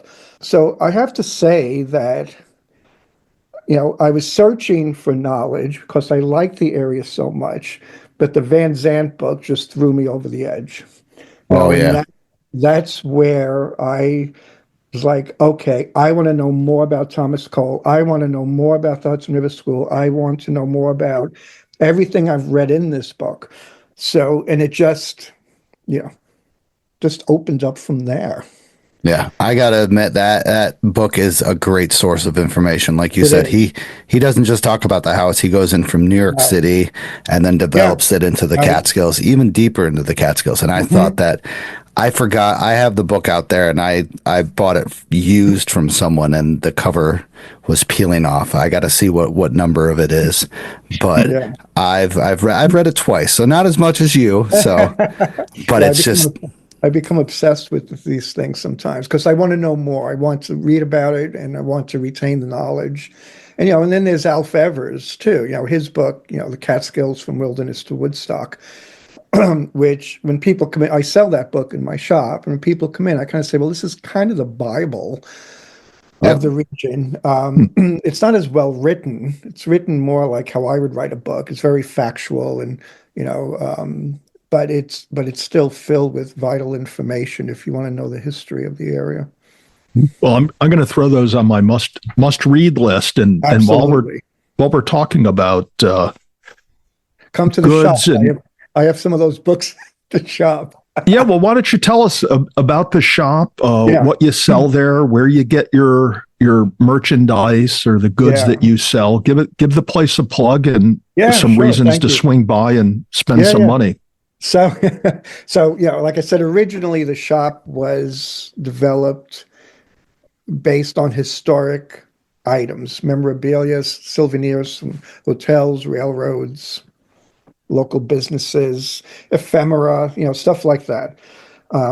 But quickly after I opened the shop, I realized I needed to expand on that. There was a market for other things, and those things were more modern, contemporary type souvenirs, that people can buy. The tourist trade items such as, maple syrups and everything's locally made, by the way. So whatever I have in the shop is either pertaining to the history of the region or was made in the region. Okay. Whether it's maple syrup or whether it's, something else, I try to keep everything as localized as possible. What I've also done in the shop is expand to include local artists. So there is a local photographer in Catskill. I sell her photography. I sell her images in the shop. There's a guy who makes wood signs out of salvaged barnwood. He's based here in the Catskills, and I sell his work in my shop. There's another local artist that I have. So I try to keep things local. So if there's soap that I'm selling in the shop, it's made locally. If there are candles, they're made locally. So I try to keep that everything Catskill theme going in the shop. One of the interesting things I probably just obtained about a year ago. I don't know if you know the old Milton Glaser posters. Are you familiar with that? That Doesn't was ring a bell. the I I think I'm Love New familiar. York. It was the I Heart New York. I remember New York State still uses that for tourism. He developed the I Love New York campaign back in the 80s. And he did the artwork for multiple travel posters to the Catskills, Woodstock, Saratoga, Niagara. And those posters were meant to be put up in hotels and establishments for the season and then thrown away. And most of them were. Now they're collector's items. And I know someone who worked with him and who had a fair amount of posters in her house. And I've been selling those online and in the shop, and those have been very, very popular. Nice. Yeah, I'm looking at them right now on your Etsy page. Yeah. And they come up as $425 for some of them. For, some of them do. Yeah. So what is in your store, Catskill Collectibles? Yeah. What's the hottest selling tourist item? So depends how you look at it, from a quantity or from a dollar. You can tell us by quantity. What is the quantity, item that? Magnets, postcards. Nice. And are those like vintage styled postcards? No? Okay, so yes, many of them are. Some of them are designed locally, and some of them are reproduction of vintage postcards. And if you're looking at my site, if you look at prints, you'll see there's a Mr. and Mrs. Catskill print that I sell, and that's an image from a 1930s postcard. I reproduce some of those postcards, and they are very popular images on both postcards and magnets. I see. It looks like Stosh and his wife, remarkably. Yeah, probably. So, I see that with the cats. Yeah, that's nice. Yeah. So from a volume point of view, it's I'd say magnets, postcards. From a monetary, I would say clothing. Oh yeah. People like T-shirts. They like caps. They like hiking. I sell some hiking stuff, like hiking socks and stuff like that. So there's that component. You think like when you go on vacation, if you're going to buy anything, what do you bring back? So those are the biggest items.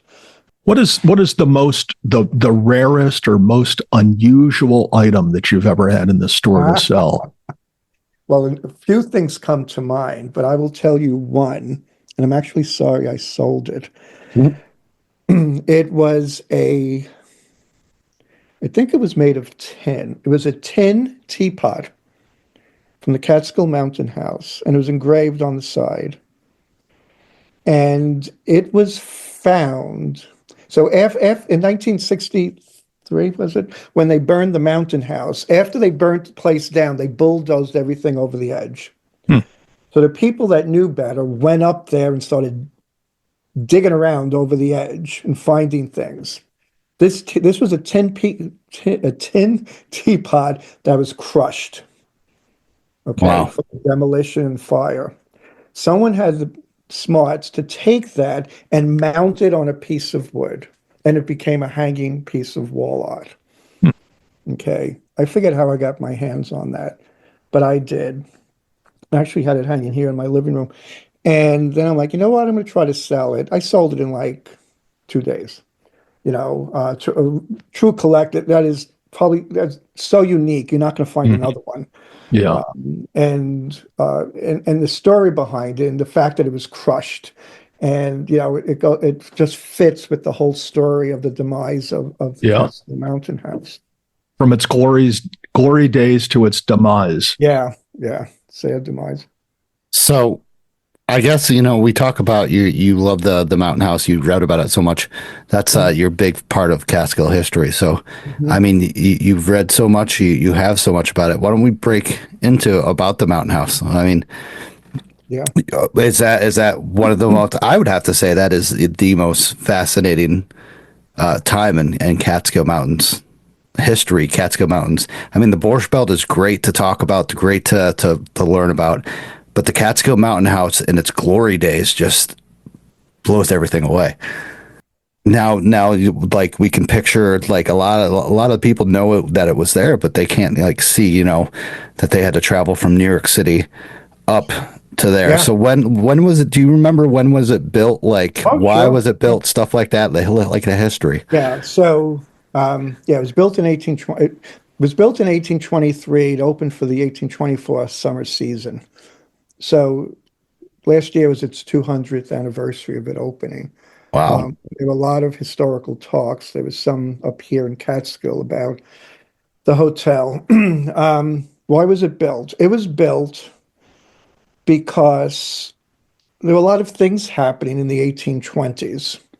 And you have to look at it's not just someone came along and said, "Oh, let's build a hotel here." You have to, the view is great. Everyone talks about the view because in the 1800s, where else did you get a view like that? Outside of New York, there weren't any airplanes, there weren't any skyscrapers, you had to go to the top of a mountain. So, the view is one thing, the view is phenomenal, but there was so much more going on in the 1820s. And it had to do with New York City and how prosperous that city was becoming. And the prosperity of that city allowed for people to take vacations. Right? How many people took vacations back then? You had to be pretty wealthy. But in the 1820s, other things were happening. What else was happening? The Erie Canal opened. Okay, that created this massive amount of commerce going up and down the Hudson River to New York City, made lots of people very wealthy. What else happened? The Hudson River School. So all of a sudden you have these images and writings of the mountains up here and the whole romantic movement. I don't know if you're familiar with that, but the whole search, the picturesque and sublime, and people wanted to follow in the footsteps of the Hudson River School artists. And what else happened? Rip Van Winkle. Okay, Washington Irving wrote Rip Van Winkle, takes place in the Catskills.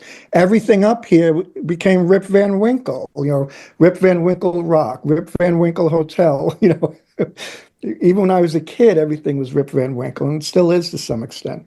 James Fenimore Cooper mentions the view of the mountain house from the Pioneers. This all happens in the 1820s.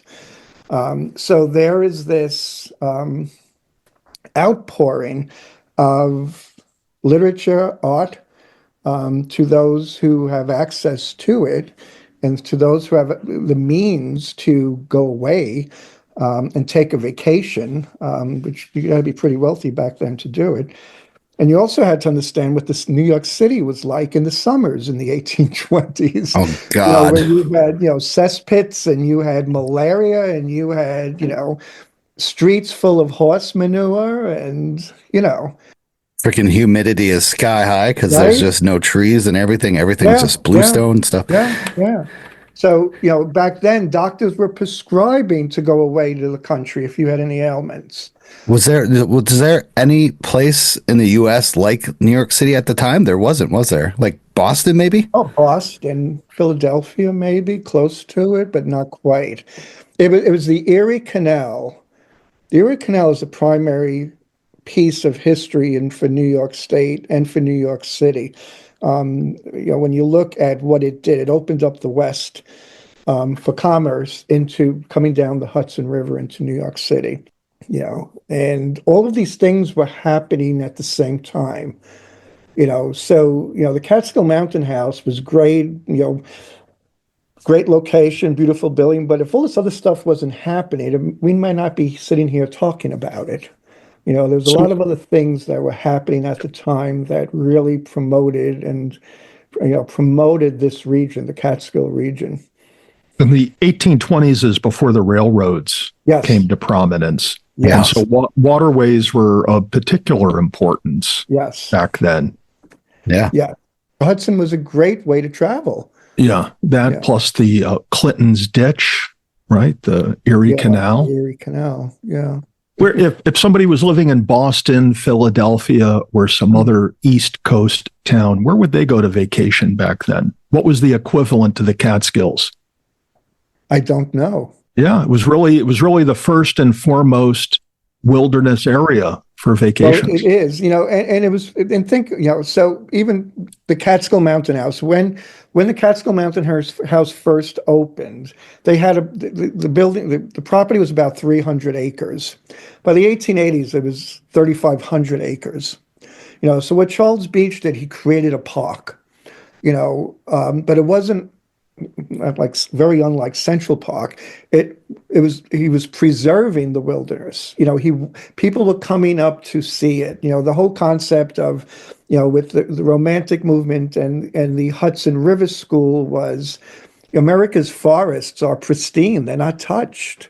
They're Eden. They're not like the Europeans, with their castles falling apart and all that stuff. Everything here is pristine. It's the way it was meant to be, and so the Catskill Mountain House used that also by buying up all this land so no one else would build anything nearby and like set up, the Bluestone Quarry, or something like that near the hotel. So they were on this constant improvement, renovation, making it more grand. Yes. Yeah. Yes.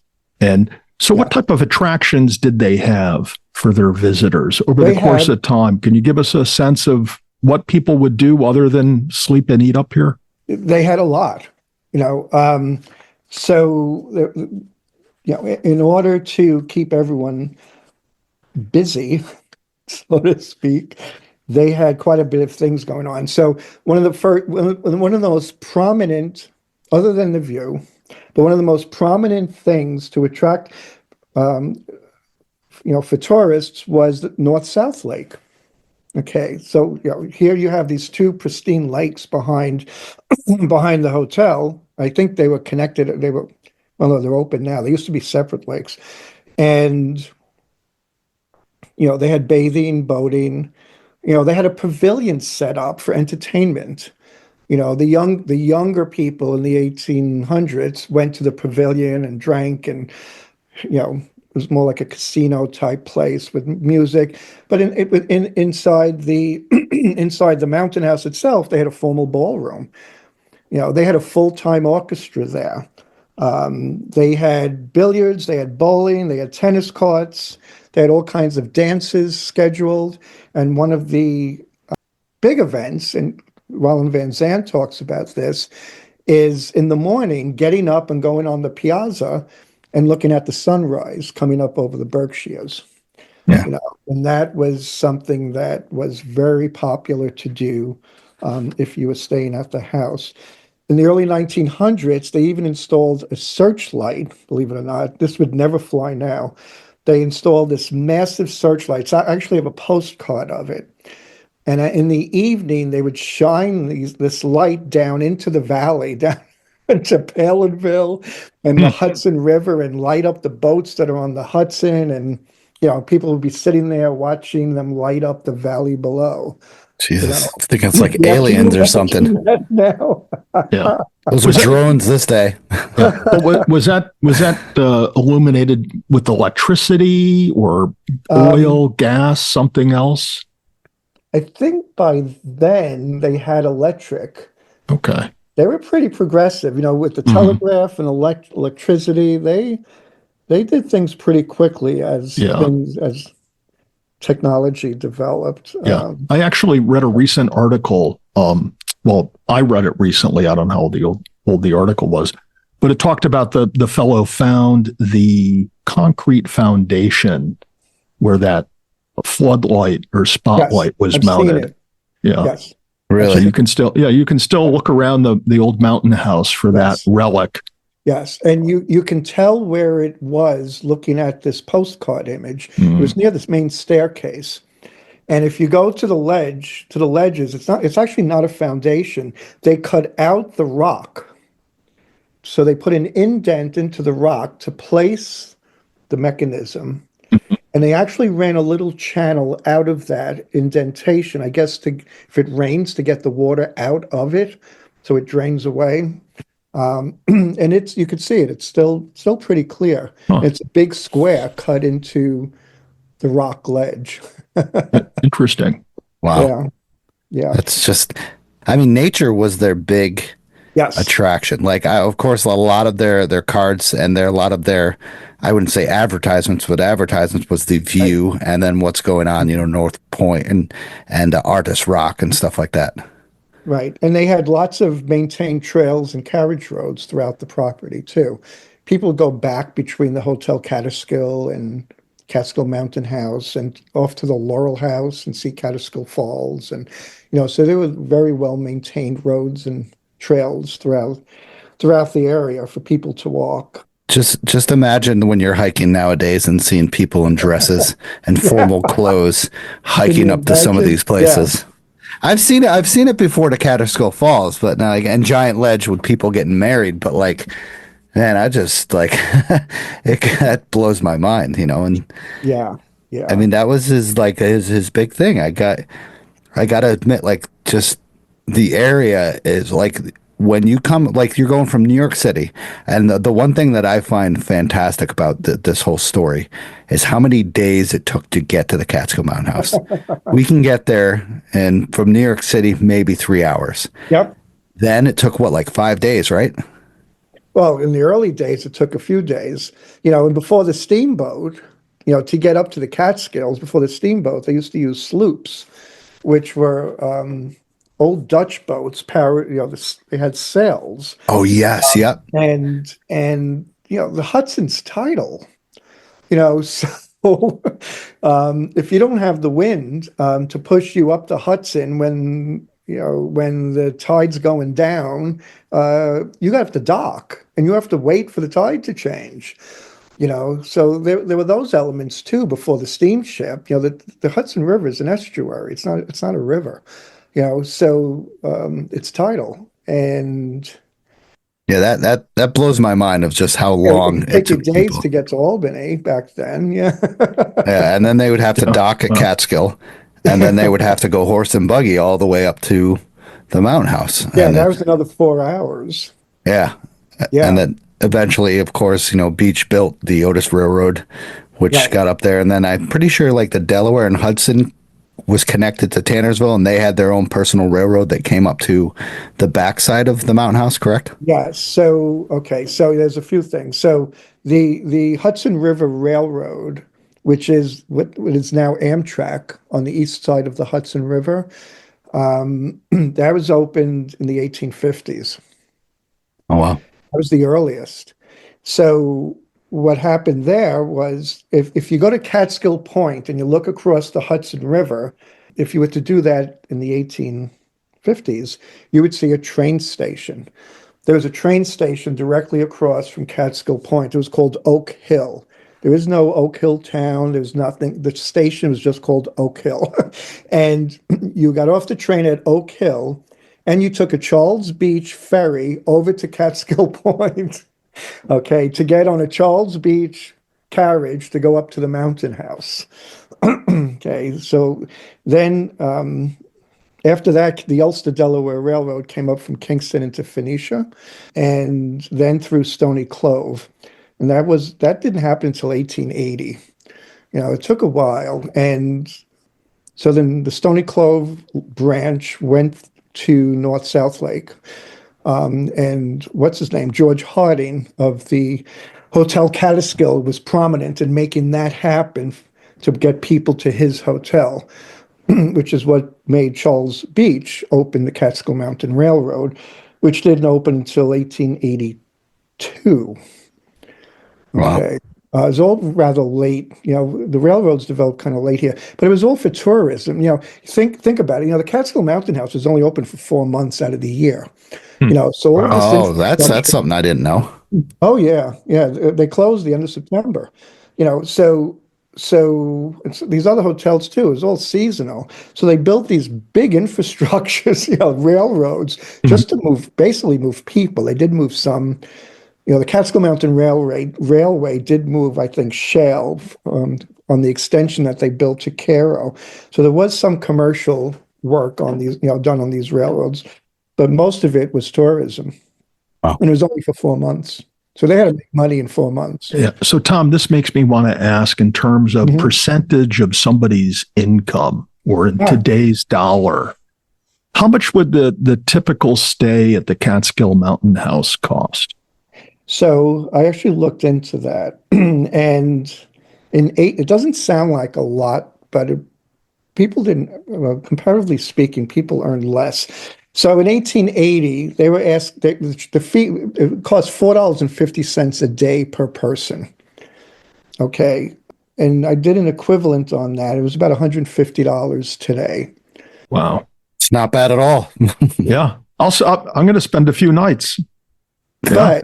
But you have to think of something else, that the average worker only made $1.50 a day back then. Yeah.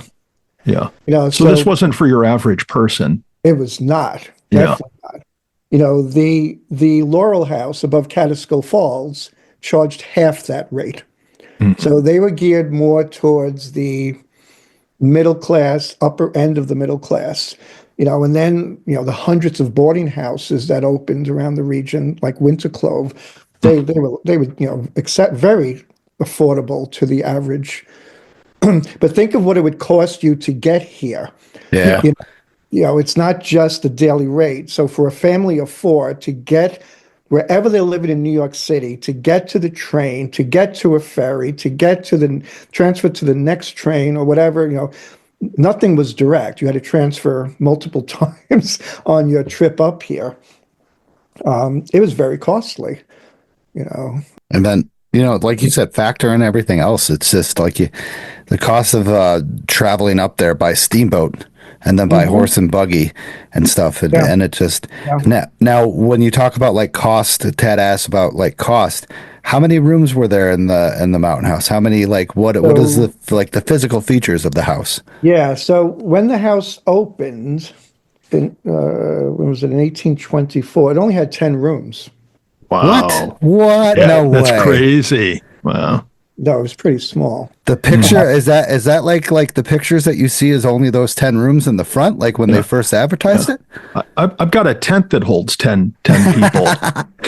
No, 10 rooms. I mean, 20 people, 30 people. So this is the mountain house before they have the Corinthian columns. This is the mountain house when it was federal style. It had a peaked roof in the front. I don't know if you're familiar with those images.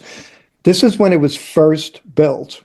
Okay. But within a year, they added 50 rooms, I think. Wow. Yeah, about 50 rooms. They must have been building those right from the point when they opened.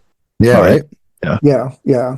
And so when it reached its peak, how many rooms did it get to? It goes from 10 to 50. It could accommodate 500 guests and it had about 300 rooms. Wow. Good Lord.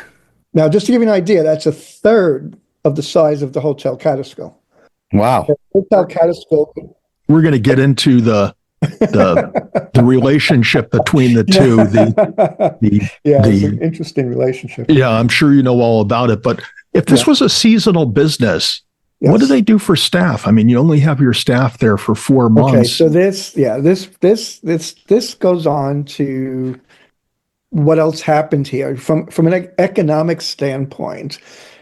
That these hotels hired or needed a great deal of help. Okay. Mm-hmm. And whether they brought them in, I'm sure they had rooms at these hotels where people stayed, housekeeping, maintenance, all that stuff. They would advertise all over the place, and you could, I guess you could spend the season there if you're a worker. There isn't that much literature on this, but there weren't that many people, when you think the seas, what was happening here in the Catskill region, it was a farming region at the time. You had to work your farm, you couldn't go get work at the Catskill Mountain House. The farmers would work odd jobs in the winter, like the farmers up here would go do work on the ice harvest in the Hudson, for example, to get money during the winter while their farms were idle. But in the summertime, they had to bring people in. There's no question in my mind that they had to somehow make accommodations for workers. There was just such a need for it. It had to be.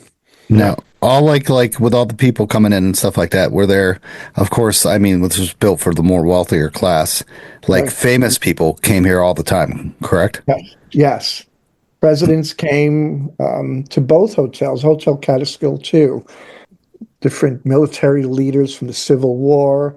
Oscar Wilde from the UK stayed at the Hotel Catskill. I'm sure there were much more names, but it was the place to be. It was a prominent place. You had bragging rights if you stayed there. I can only imagine.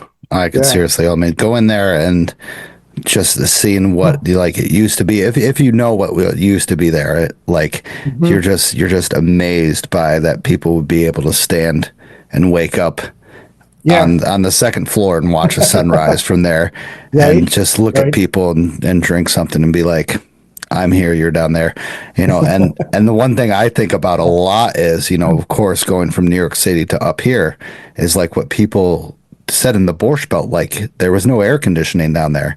So it was hot, swampy, disgusting. You come up to the Catskills, it's fresh mountain air. I mean, Yep. not like Yep. what you get over at Wyndham Mountain Club, what they say, fresh mountain air, Yeah. but the stuff you get over here Yeah. at the Catskill Mountain House, that's probably Yeah. what their big thing was, just like, grabbing those people's attention and be like, hey, Yeah. Yeah. you're stepping in Right. shit down here. You won't do that up there. Exactly. And the climate was different then. Let's admit it. So Yeah. even when I was a kid, I remember coming up here and we used to come up the last week of July for the whole week, and I remember wearing jackets at night. Okay, and that's in the 60s, early 70s. Okay, unless there was a heat wave where it became repulsive. I remember wearing jackets, and it's just the way it was, and it's not that long ago. So I imagine in the 1800s climate was even cooler at that altitude than it is now. So I've read all letters and things that people have written from the 1800s that they had to sleep under blankets and this and that. And I know the Overlook Hotel above Woodstock, when they built the third iteration, the remnants that are there now, I think they had steam heat put in, and it was a summer resort, but because it got cold and damp, so. Yeah, it's just crazy. It's crazy stuff. It's a whole different time. Yeah, it was. It's hard for us to imagine. So, Tom, can you have any sense of where they got their supplies from? The milk, the meat, the other provisions? Was it locally grown? I know nearby where I live is the Mohonk Mountain House, and the proprietors, the Smiley family, owned a lot of farmland around it to help control the supply of milk, chicken, etc.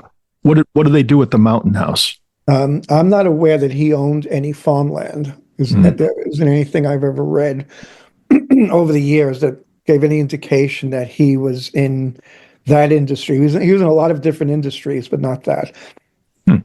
So it was all, you think about it, especially in the 1800s, there wasn't any refrigeration, so they were bringing up produce, fresh meat from, the slaughterhouses here in Catskill.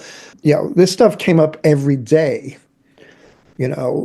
so, and it wasn't just the Mountain House, it was the other hotels too. So there's this huge demand for local produce, meats, and dairy that were provided locally. It had to be local.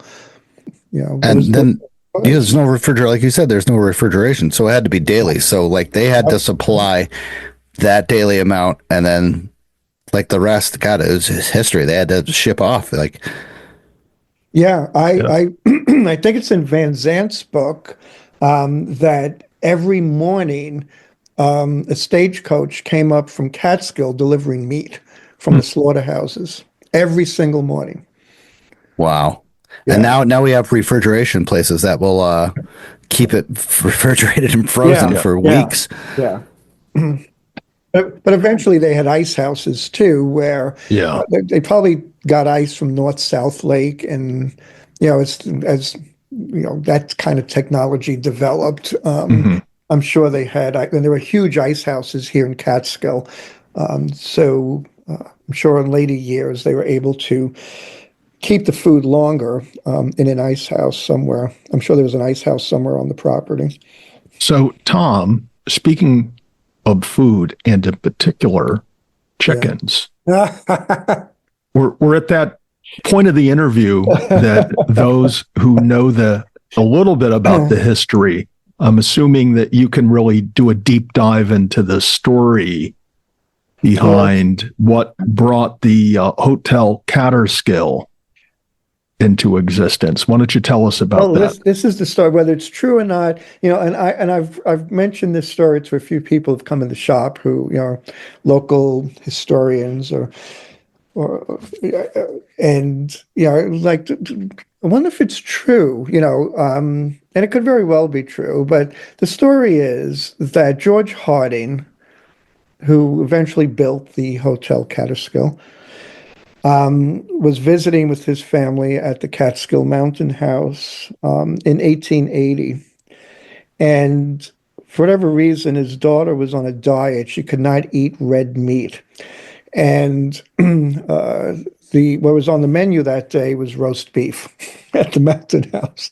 So as rich as you were, you still had to eat whatever they were serving because, it was tough getting food up there to begin with. So George Harding asked the waiter to make special accommodations for his daughter, who's on a special diet, and to make fried chicken. The waiter comes back and tells him, no, we can't do that. We can only serve what's on the menu. He then asks for Charles Beach to come. Charles Beach is the owner of the Catskill Mountain House, and he confronts him and says, you have to make me fried chicken. And Charles Beach basically told him, no, you're going to eat what's on the menu or you don't eat anything at all. And Charles Beach then tells George Harding, you want a hotel that serves fried chicken? Go build one yourself. Okay. Within a year, the Hotel Catskill was there. So the story goes, George Harding storms out, buys the summit of South Mountain, I don't remember from who, and builds a hotel. In 1 year, he builds the main building. I think the annex came later, but in 1 year, he builds the main building at a cost of $500,000 and builds the road up the mountain, Harding Road, to get to his hotel, and later invests in the Ulster, Delaware through Stony Clove to get a railroad to North-South Lake to bring people to his hotel. So he builds this monstrosity.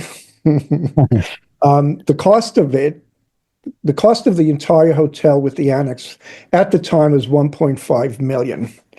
There are homes in Catskill going for $1.5 million now. Right. That are like 4 bedrooms. Small homes. Fixer upper. But $1.5 million in today's dollars is $47 million. And that was just to build the hotel. That wasn't, his investment in the railroads and the Harding Road and anything else. And it's debated whether the hotel ever made money, if it was more of a vanity project, whether it came out of, this fried chicken argument or not. I don't think anyone's ever going to really know if that's true or not. It's a great story. It sounds like an expensive chicken dinner to me. Well, that's the thing. I guess, if you have that much money and you don't care, and you're just like, look at what I got, this massive hotel that's, I think when it was built, it was the biggest wooden hotel in the world. I think I read that somewhere. It was massive. Where'd he get his money from? I don't remember. Good question. Yeah. Hardy. I was, and I always wondered about Beach as well. They're both millionaires at the time. If you read the Catskill Mountain House book, you'll see how Beach got his money. It was through transportation, and his father had a transportation business too. It was Stagecoach. Okay. And then he started buying up the competition, and he had his own little monopoly for a while. And when he bought the Catskill Mountain House from the original investors, I just read it was he leased it around 1839, that the Mountain House was in default. So he acquired it with money that you know, he was a smart businessman, Yeah. and he was in the he's known for running the Catskill Mountain House, but most of his money probably came from transportation, the railroads and steamboats and stagecoaches. Yeah. He had the logistics of delivering customers to his Yeah. venue. He had Yeah. that nailed down. Yeah, he did. He got Yeah. people there, and he owned them. Yeah. Yeah, and it sounds like during his lifetime, he got to know different modalities of transporting people, from stagecoaches to railroads to schooners to the Otis elevated Yeah. railroad, which is a interesting thing. Yeah. Yeah. We should do this for like 8 hours. We could go on and on. Oh yeah. Yeah. We could take anything we spoke about and like dig a lot deeper into Yeah, it. to like a fraction of it. It sounds like Tom's coming back for a sequel, a I'll be repeat glad to. performance. Yeah. Well, I mean, just the hotels up in that area would be fantastic. I would like to know more about the Laurel House and of course Catskill, the Hotel Catskill Hotel. Like that would be just like phenomenal. Now, with the Hotel Catskill, how many rooms did that have? Wasn't it like it was? I think they I don't know how many rooms they could accommodate. I think 1,100 people. Wow. And then you have the Laurel House down there, which was like maybe that was smaller. that was like small, but it's sitting like 300-400 yards from the ledge, not even. Correct. Yeah, right above the falls. Wow. It's amazing when you go there now, and you can kind of tell where it was if you look close enough. You can still see some lines of stone, which I guess we have from the foundation. There are some exposed pipes there, if you look close enough, and it's just astonishing that it was built right there. And you have to understand too, it's very commercial. You look at the painting of Catskill Falls that Thomas Cole did in the 1820s when he first took a trip up here. And, he has this pristine waterfall with an American Indian standing on a ledge, but in reality, there was an observation deck Yeah. there before the Laurel House was even built, And in my shop, I have copy of a sketch that he did of the waterfall when he visited it, and he included it. So even back then, it was pretty commercial. People were coming up here. And before the Mountain House was built, not to go backwards, but before the Mountain House was built, there was some type of shanty, there's some kind of structure there where people would come up the mountain and spend the night. It wasn't like a hotel, with window. It was more like cabin type place for people to rest and probably eat. But yeah, it was, the 1820s, it was still commercial to some extent, to get people up here and get tourists. People wanted to see it, and they wanted a way to get here. Yeah. It's still the way it was, back. I mean, it's not much, but people are still coming here for that same reason, the freaking beauty. 200 years. Yeah. And they're still coming to the Catskill Falls for the beauty. They're still coming to the ledges for the beauty, stuff like that. Yep. So, Yep. It's still happening to this day. Yep. So Tom, we're going to somewhat wrap it up with two last questions. Now, Sure. You're very big into the history of the Catskills. Do you have any crazy history, part of history, interesting fact that you want to share about the Catskills that you like to tell everybody? Or something that you don't want to tell anybody you want to share on this podcast, because this podcast is a no holds bar podcast. We do not hold anything back. I know. I've been listening to it. I know. See? Yes. He understands. Fine with that. Well, there is one component. So that it's a debate, I guess, where you look at a region like this and people will say, Oh, what a terrible thing. We burned up Catskill Mountain House was burned to the ground, and we tore down the Laurel House, burned that, intentionally burned that. But I will tell you that if I had the means to rebuild the Catskill Mountain House, do you know how much resistance I would get? Oh, were you talking about just from New York State or just from like people? Let's say the state said, "Hey, Tom, we'll lease you the land. You could build a replica Yeah. of it." Oh yeah. Yeah. Okay. So my view is this, that for 200 years, New York City people have been coming here, providing resources to the community, spending money and having a great time. And now I'm watching as things progress, arguably progress. If someone wants to build a new hotel somewhere or do something, there is all of this argument and fighting amongst people about building these hotels. There was one recently, a few years ago in Catskill, and people complain, oh, it's going to be noise and traffic, this and that. You don't even know this place exists. They're so quiet. They don't have live music. It's a very quiet place, and it's just there. So one of the things, I know so much about the history, and people want to talk about the history, and they want to talk about the great heyday of the Catskills and the grand hotels, and how it's terrible that it's all gone. But I also wonder if people really want it back or not, or just like to reminisce about it. Yeah. Well, I think the interesting nugget of information to factor into that is Stosh pulled up some data that was recently published that in 2023, do you know how many visitors there were to Catskill Falls? No. Not at all. More or less than, what do you say, Stosh? 50,000? More or less than 50,000? Yeah. I was going to say 10. You ready? You ready? Everybody, You ready? Radio silence after this. There was 52,405 visitors to Catskill Falls in 2023. What do you think of that, Tom? I have mixed emotions about it. Right. It is. Yeah. It is, I'm going to go back and what I said earlier in the interview, that I was there in the 70s and saying, how come no one's here looking at this magnificent thing that we have, here in the Catskills? Now I don't go because, I'll go, like I said, 6 o'clock in the morning, because I want to enjoy the pristine aspect of it and not feel like I'm walking around Disney World.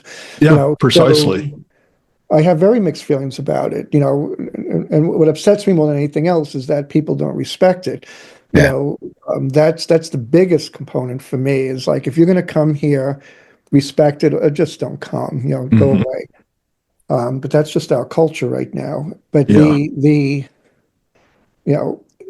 about it, in the 1880s, thousands of people were coming up here. Thousands into Cairo and Catskill and Leeds and Durham and the mountaintop, and thousands and thousands of people. I wonder how different it was, than it is now.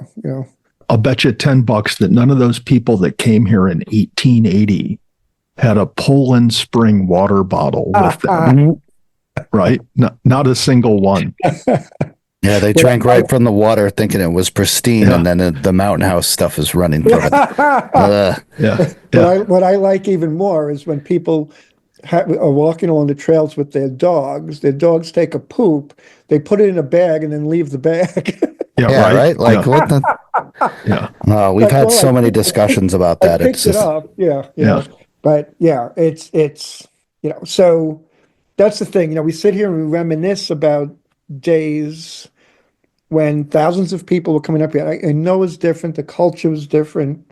There wasn't all these plastics and garbage that we deal with now. But I'm sure there was still some animosity then. You don't read about it or hear about it or anywhere. But even though it contributed tremendously to the local economy, which it still does now. There is the financial benefit, but there's another component that needs attention, I guess, too. Yeah.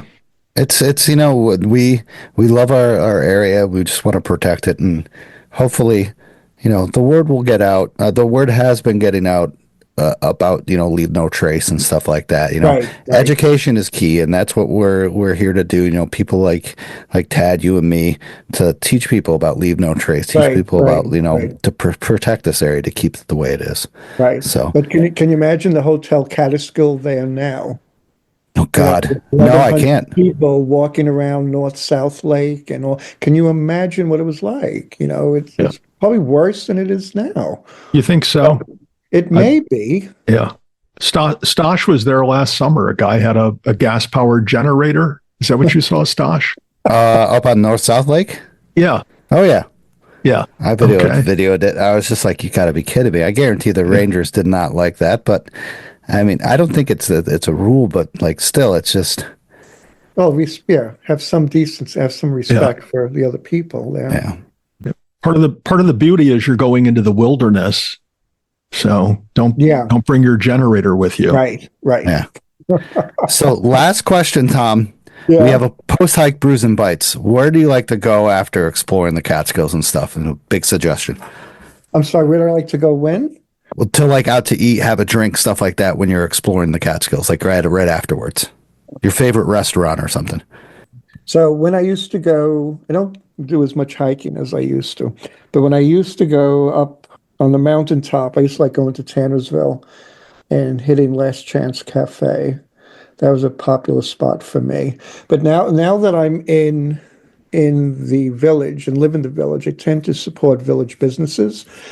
And there are some, it's a great, if you're into cocktails, there's a great cocktail bar here on Main Street in Catskill called Hemlock, if I can give him a plug.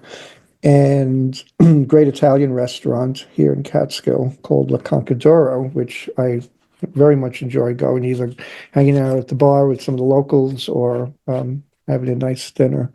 Nice. Well, I'll plug them in there. I'll put them in the show notes. I tend to, if I go out to eat, I don't know. I'm so close to Hudson.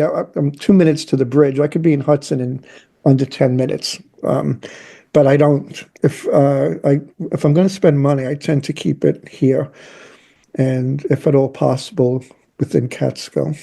Of course, that's what we like to do. That's why we do that. Yeah. All right. So, Tom, thank you very much for joining us tonight. Really appreciate your knowledge and stuff. And we'll have you on again. Definitely talk about the other.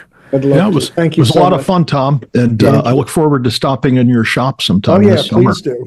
Yeah, stop at Catskill Collectibles down in Catskill.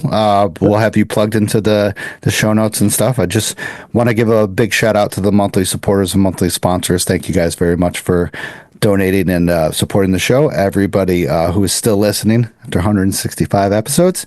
And big thank you to Tom for joining us tonight, taking his time out to talk about his shop and about the Catskill Mountain House and the history of the Catskills. So, Tom, have a great night. Thank you. Hopefully see you soon. Very good. Thanks. Hey everyone, I just want to thank you for listening to the show.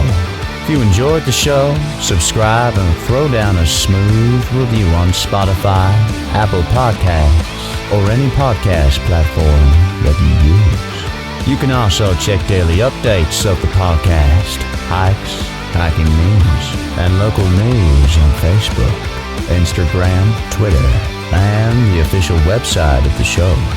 Remember this, you gotta just keep on living in the Catskills, man. Livin. Wicked, wicked, wicked, wicked.